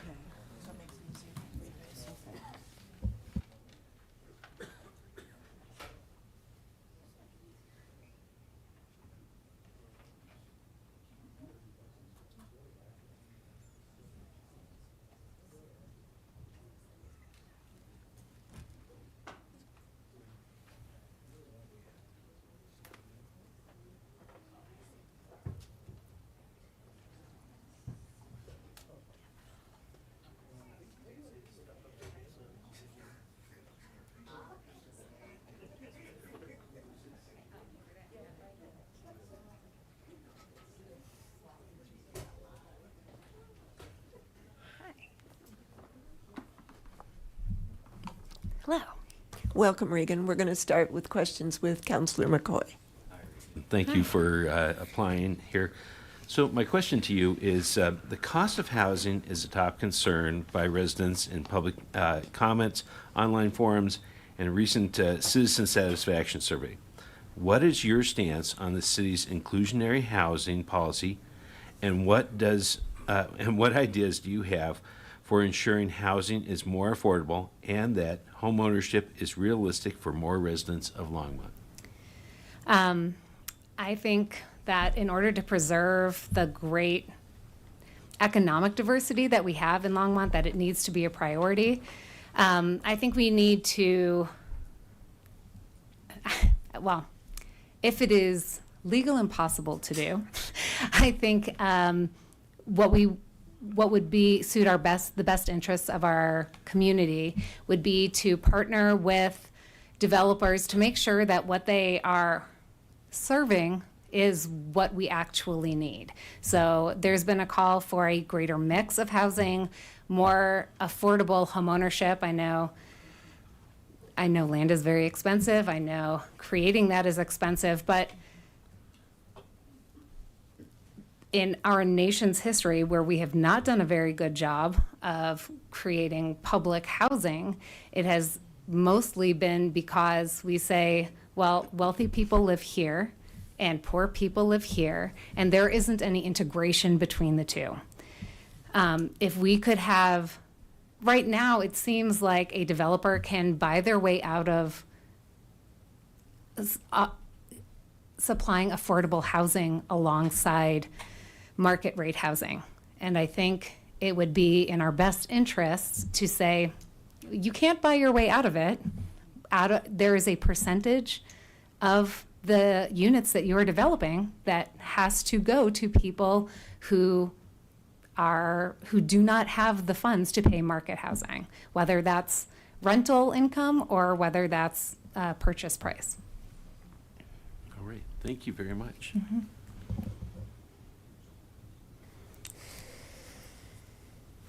Ms. Sage, in your quest for excellence, what characteristics or aspects of yourself hold you back from being as successful as you would like? Well, I think it's probably self-doubt. I think there are a number of wonderful candidates here tonight, and there were definitely moments over the weekend where I thought, I'm not sure I need to be here. I know Steve was talking in the sequestration room where he was like, why would somebody apply and then back out of it? Because there were a number of people who dropped out today. And I knew very well why people would do it. Well, there are, 15 other great candidates. I would like to help, but it doesn't mean that I will necessarily be better than somebody else. So I guess that's probably what holds me back most. Thank you. So, Reagan, the City Council has made a commitment for the City of Longmont to attain 100% renewable energy by 2030. What are your thoughts about this goal and the city's partnerships and efforts set in place to reach it? I think it is an excellent and lofty goal to have. I do see a lot of people using more solar, which I think is great. I mean, there are drawbacks to all of it. We don't, not to all of it, but to different modalities. It's not just this is good and this is bad. I mean, personally, I think we need to be doing more carbon offset, if I may be extraordinarily blunt. Please do. Watching the In-N-Out get approved, and I do like a grilled cheese with grilled onions, but there are cars that are going to be idling for 8 hours a day, and right across from green space. I know it's across a highway, but I feel like we need to have some offset when we're asking for it, when we have a large company that's coming in and they know that they're going to have cars idling for 8 hours a day. Like, they should be planting a number of trees every year to absorb that carbon dioxide. So I think we need to be looking at a multiple variety of things, whether it's offset, whether it's adoption of other uses. I don't know. We got wind farms south of us. I would love to see more green energy. I'm very concerned about climate change. Okay, thank you.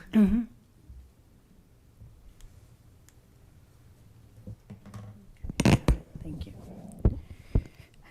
Okay, so City Council has outlined several key priorities in its vision for the future, including fostering economic development, enhancing sustainability, promoting affordable housing, addressing the need for quality early childhood education, and child care for working families, and improving transportation infrastructure.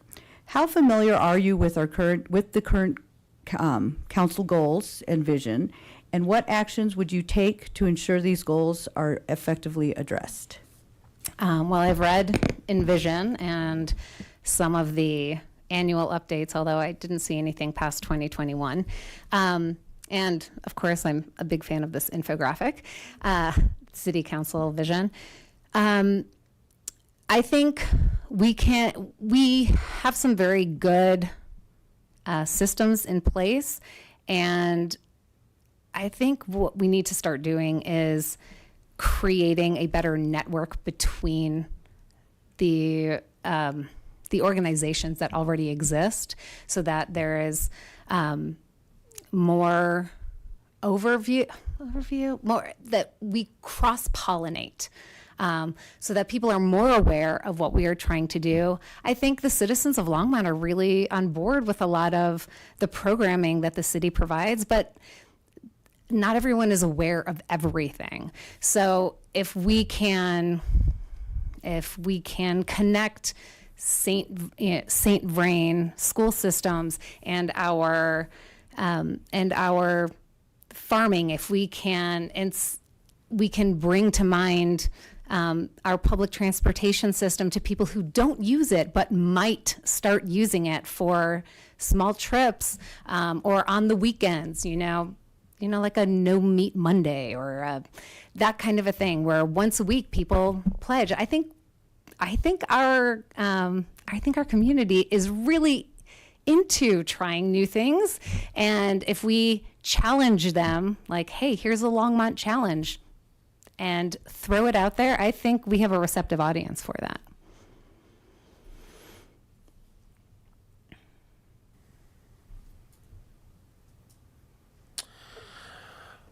Good evening. Hello. As members of council, we often have differing views on topics before us. Tell us about your leadership and conflict resolution style, how you approach decision-making when there are opposing interests or opinions, and how you will build and maintain the trust of your fellow council members as well as the residents of Ward 2.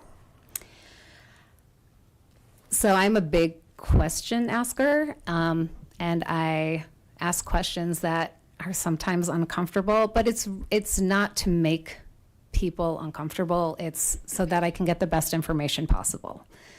I think the more information that we have, the better decisions that we can make. And I think just because we decide that something is a good idea, it doesn't mean that there aren't drawbacks to it. And those drawbacks should be voiced, whether we're for that decision or not. And I think if we voice those things rather than ignoring them just because it's less popular or not what we want to happen, then we can honestly deal with the situation. We can honestly have a conversation that will make all of us more informed. And if we disagree, that's fine. We can disagree. Everybody gets their own vote.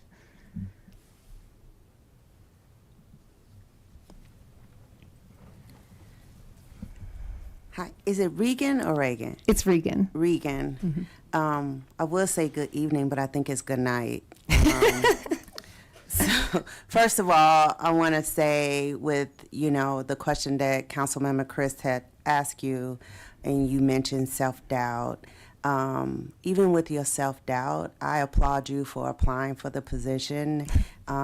It means a lot for all the applicants to put yourselves out there. So I've been saying this to everyone, so thank you for doing that, and it allows us to get to know you better as well. So my question is, do you currently sit on any local or regional boards, and how would you stay informed and engaged about community needs and concerns as a city council member and as a representative of this community? So I am currently sitting on my HOA board. My term is up this February. I do not have a position. I'm a member at large at the PTAC at Niwot Elementary School. And school year is almost done, so if this is very time consuming, I will not be continuing that next year. Well, I can volunteer for events, but as far as staying informed, I think we have, I spend my days here in Longmont, and I do a fair lot of blah, blah, blah. I like to talk with people that I meet here, and I find that people are very are very sharing of themselves. And as much as I may talk, I also really like to listen and hear what people have to say.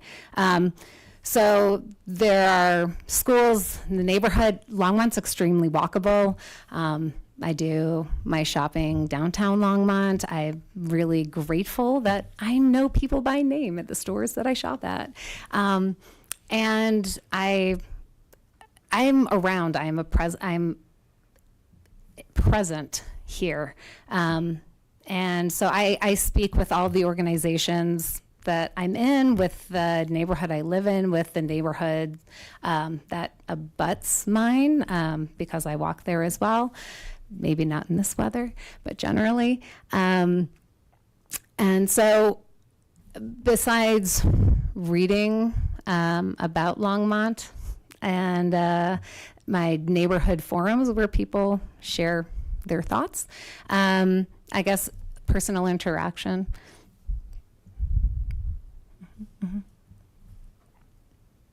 Thank you very much, Regan, and thank you for applying. My pleasure.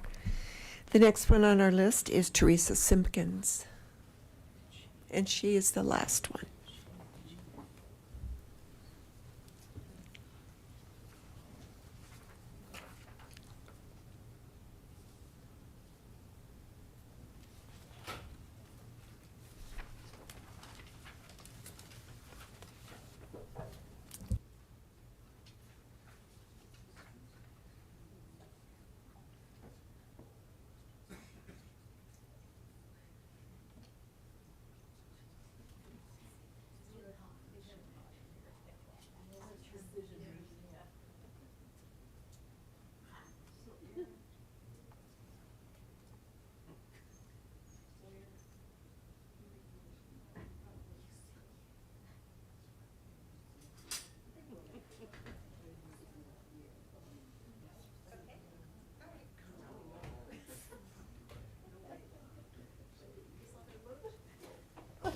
Hello, Teresa.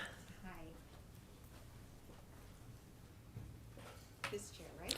Next one, for the microphone. So we're each going to ask you a question, a different question, and we're going to start with Councillor McCoy. Okay. Thank you for applying there, Ms. Simpkins, and thank you for all your background and history of everything that helped us understand where you were coming from. So my question to you is, the cost of housing is a top concern noted by residents in public comments, online forums, and in the recent citizen satisfaction survey. What is your stance on the city's inclusionary housing policy, and what ideas do you have for ensuring housing is more affordable and that homeownership is realistic for more residents of Longmont? Okay. That was a lot in that, packed into that question. You bet. I'm just going to start with the first thing that I think of. So one of the things that I talked about when I kind of gave you what my platform would be was the importance of looking at the decisions that we make with regard to things like sustainability and, green requirements that we place. Personally, I have solar, I drive an electric car, but I'm privileged in that I can afford to do those things. And I think that it's very important when we look at our decisions that we make about houses being built and houses being renovated, that we don't create a situation where we price out just regular middle-class families who live in Longmont because they can't afford to meet certain requirements.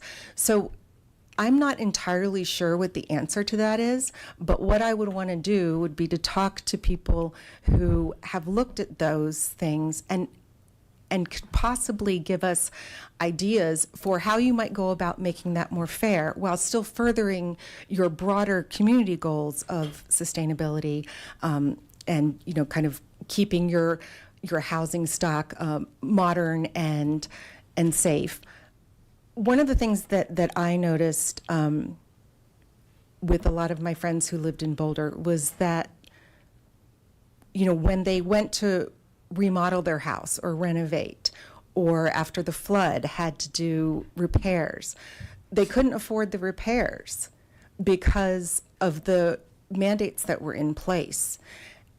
And that seemed to me like a completely backwards fashion of doing things, right? Like, this is your home, you've been hit with this flood, and now you have to repair it. But because of the burdens that the city's placing on you, your options at that point are to leave the city. Those are the kinds of things that would worry me about our housing stock in terms of sustainability requirements. Now, when we talk about inclusivity and trying to make sure that there's affordable housing stock, I think that a lot of the things that Longmont has done in trying to be very deliberate in how we look at each housing development and what it's going to bring to our community is the main thing that I would be scrutinizing. Is every single development, what is it bringing? Who are we serving? What need are we going to fulfill with it? And is it something that furthers the long-term goals that we have for Longmont as a family-centered community? Because I do think strongly that we need families of all kinds in Longmont, not just wealthy families, but we need all of them. Is that my beep? Is that what I'm, okay.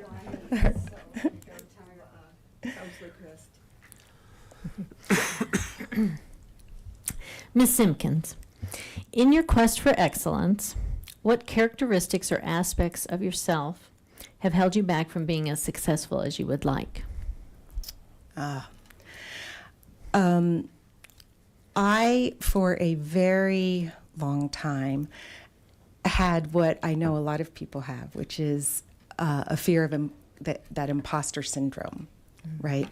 The fear that because you don't know everything, that you aren't perfectly qualified for the position or the project or the task at hand, that somehow, you are therefore not the right person for the job. And I think that really held me back from trying to do a lot of things that I could have done and could have been better at. When I was a Boulder County attorney briefly, I had to litigate, and I was terrified. I had this great degree from this great law school. Like I had been well trained, and I went into court panicked because I just felt like I had no right to be there. And I was representing the Department of Social Services, and in the case of an elderly gentleman who had been abused, terribly abused by his caretakers. And I felt this weight of him, like, if I fail, this man's life is going to be impacted. And, I left court that day, cried the whole way home, and just felt like, it was, I probably did horribly. And then walked into court the next day, and the judge ruled in my favor, and I was completely stunned. What's funny is when I look back on it, I had as much right to be there as anyone else. I'd done my research, I'd prepared, my heart was in it. There was no reason for me not to throw myself completely into that. But I left that job probably much sooner than I should have, because I just could not get over that fear of, but I don't know everything, and therefore, I shouldn't be here. Everyone else in this room knows more than me. And how often is that really the case for most of us? Most of us don't put ourselves out there unless we have some decent legs to stand on. And so that, I feel like, has been consistently in my career. Something that until I finished raising my children, maybe, was when I finally developed the confidence, like, oh, look, I made these people, and they're like functioning members of society. So maybe I do have a few more things figured out than I thought. Thank you so much. So you're up with me now. Okay. The City Council has made a commitment for the City of Longmont to attain 100% renewable energy by 2030. What are your thoughts about this goal and the city's partnerships and efforts set in place to reach it? I think it's a laudable and ambitious goal. I think that the only way we ever get close to meeting those kinds of goals is to set ambitious goals. So I support it. I do think that it's hard. 2030 is not very far away. 100% renewable energy is going to be difficult in the current national political climate in terms of obtaining the appropriate grants and things that might have been available when we set this goal for ourselves and may not be in the coming 5 years.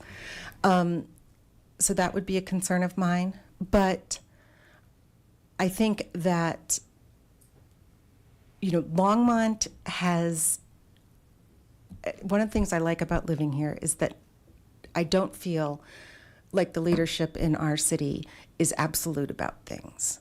They set this goal, going to drive towards it, but not at the expense of every other priority that we have in the city. And I like that because I've lived in places where I didn't feel like that was necessarily the case. I was a clerk in Netherlands, and I watched a council there make some decisions that, that drove towards that goal and in big leaps and bounds, and hurt unintentionally a lot of other people in the community. So there's that.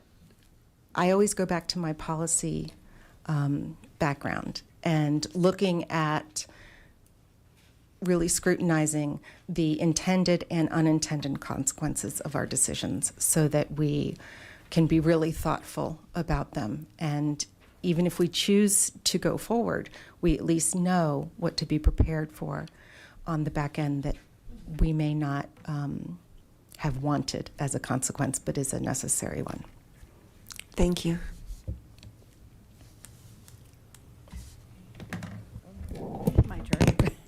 My turn. Okay, so City Council has outlined several key priorities in its vision for the future, including fostering economic development, enhancing sustainability, promoting affordable housing, addressing the need for quality early childhood education and childcare for working families, as well as improving transportation infrastructure.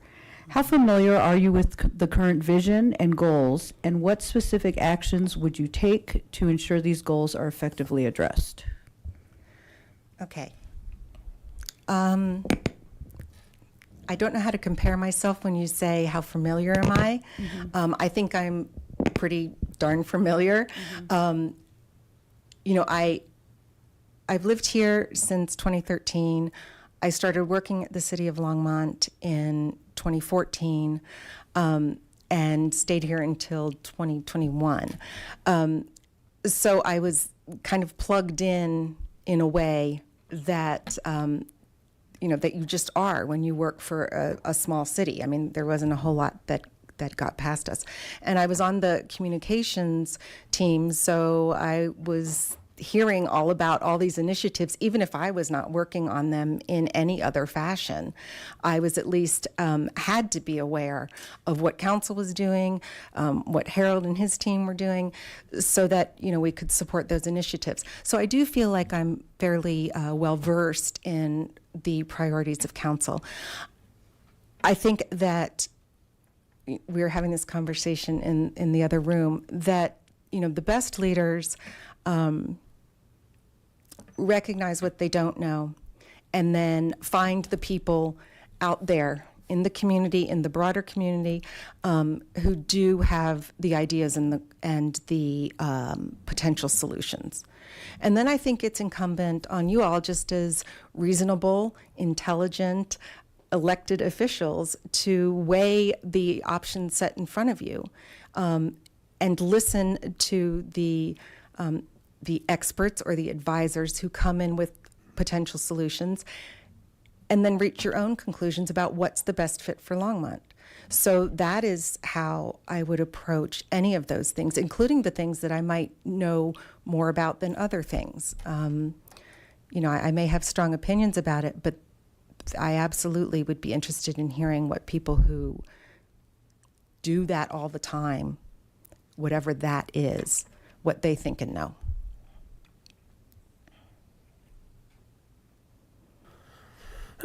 Good evening. Hi. As members of council, we often have differing views on topics before us. If you could tell us about your leadership and conflict resolution style, how you approach decision-making when there are opposing interests or opinions, and how you will build and maintain the trust of your fellow council members, as well as the residents of Ward 2. Okay. I think that having served for elected officials and worked with them for pretty much my whole career, whether it was, congressmen and senators or state legislators or Boulder County commissioners or city council, I've had a chance to observe a lot, right? And I think that public service calls for a different level of collaboration and listening than even a normal work environment, because you're constantly having to weigh the fact that it's not your, or it shouldn't be, in my opinion, your opinion, it's what's best for your constituents, right? So the leaders that I've admired have been the ones that have been able to put kind of their personal interests aside, their need to win at any cost aside, and their ability to see that the person across the table or the dais from them is presumably coming at the same situation with good intentions and with the interests of their constituents in mind. And then I think it's incumbent when you're an elected official at any level to try and find those commonalities and serve as many of those constituent interests as possible. And I guess that's what I would be striving to do. If I had a disagreement with you about a policy question, what I would try to do is to sit down and say, okay, what's most important to you about this? Here's what's most important to me. Is there any common overlap in a Venn diagram here that we can work from and build on, even if neither of us are going to get everything we want? Because that's democracy, right?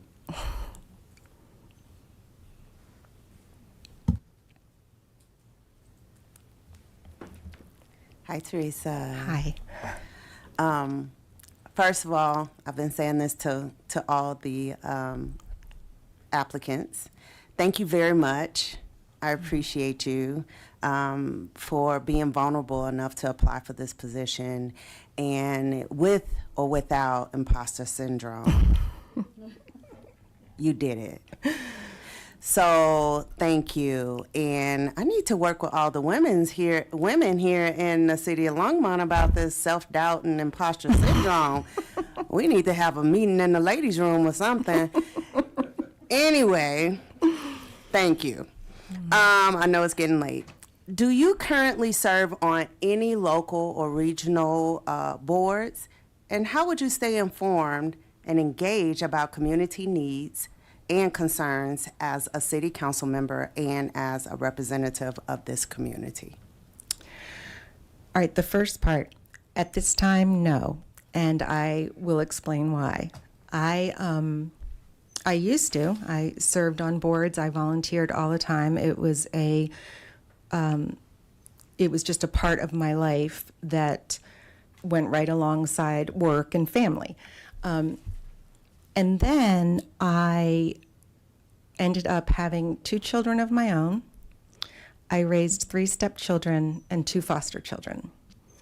And I decided somewhere along the way that was my community service because they were a lot. And and I did. I tightened my world and made it kind of smaller in order to ensure that I was plugged in. And I'm glad I did that. Part of the reason that you're seeing me now and never heard from me before in terms of running for office is because of that. I had my priorities set, and I'm an empty nester now, and I'm really enjoying a lot of it. And now I feel like I finally have an opportunity to go back to the things that I did before I switched those priorities around. And, you know, this was one of the first things that came up. I'm a new empty nester. My youngest just started college in the fall. So, you know, this came up and I thought, well, I'll give this a try. And if that doesn't work, then I will try something else. But volunteering will definitely be a part of my future as it was a part of my past. And so how would you stay informed? You know, I really think that it's important to, I think someone else said this earlier, but use the phrase, you know, to meet people where they are. I never found, like when I was a town clerk, that waiting for people to show up and give feedback to me was never particularly successful because it was always a bit of an echo chamber, the same people all the time. So my idea, looking at Ward 2 and knowing kind of my neighbors, would be going to things like HOA meetings all over the ward, visiting churches and places of worship, because some of my constituents, that may be where their biggest involvement is. You know, PTAs for the local schools. Because again, I think, you know, you're hitting different groups of people at all of these places, and it gives you an opportunity to hear what they think. I think the thing that has always surprised me about governance is that just about the time you think you know what everybody thinks, you're wrong. Yeah. Thank you so much. Sure. And thanks for applying. Thank you.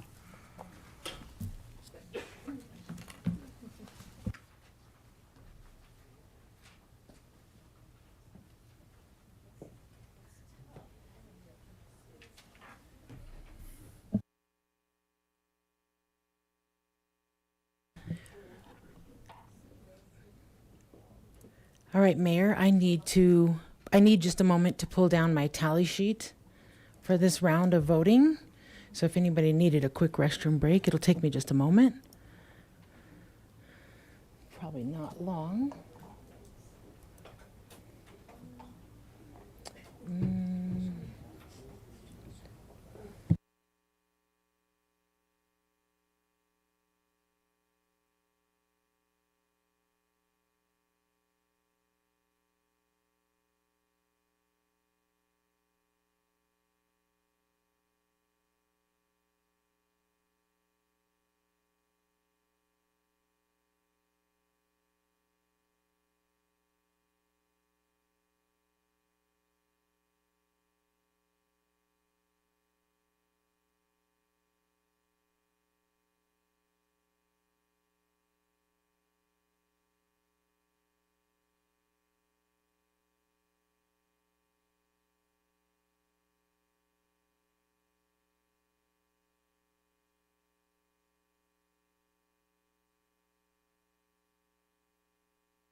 All right, Mayor and Council.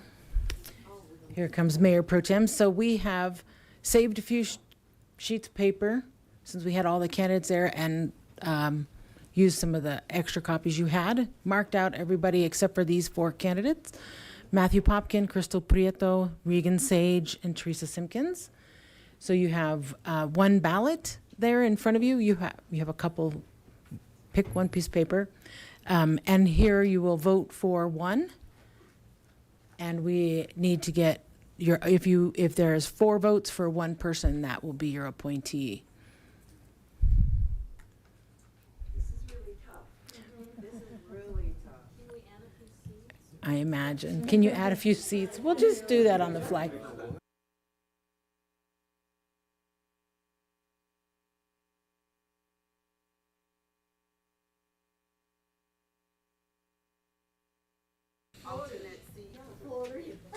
An alternate.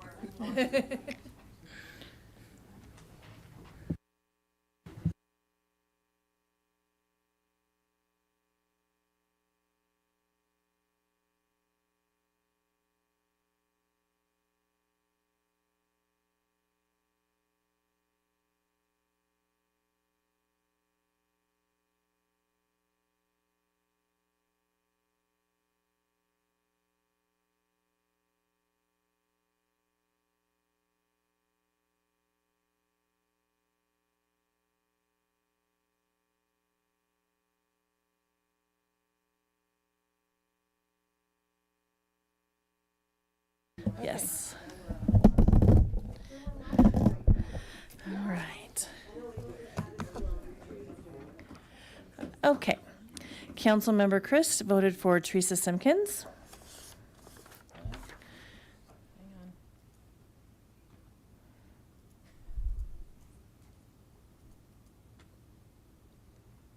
Let me try this one. Well.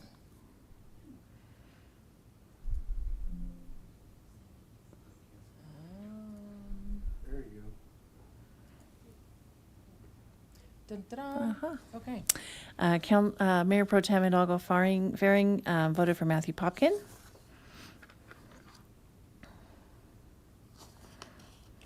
Councilmember McCoy voted for Crystal Prieto. Mayor Peck voted for Matthew Popkin. Councilmember Rodriguez voted for Matthew Popkin. And Councilmember Yarborough voted for Matthew Popkin.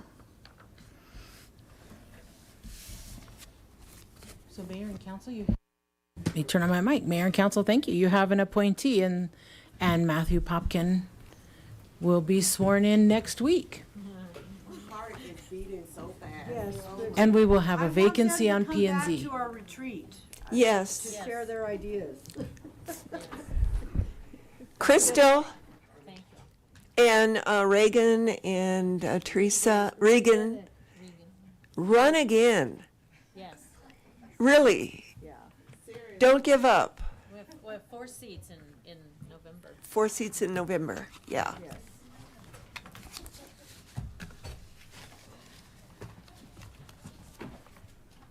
That was hard.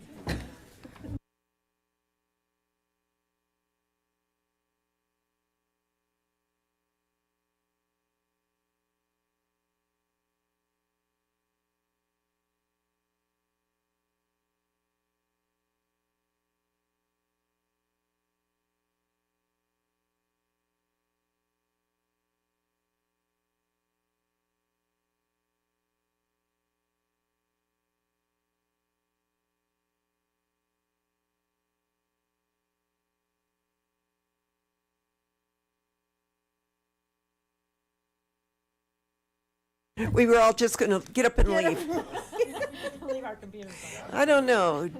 We might hear from you. City Attorney, do you have any remarks? No comments, Mayor. Okay, I see City Manager has no comments. How about councilors? Are we all commented out? Okay, I need a motion to adjourn. Second. All those in favor? Aye. That passes unanimously. We are adjourned.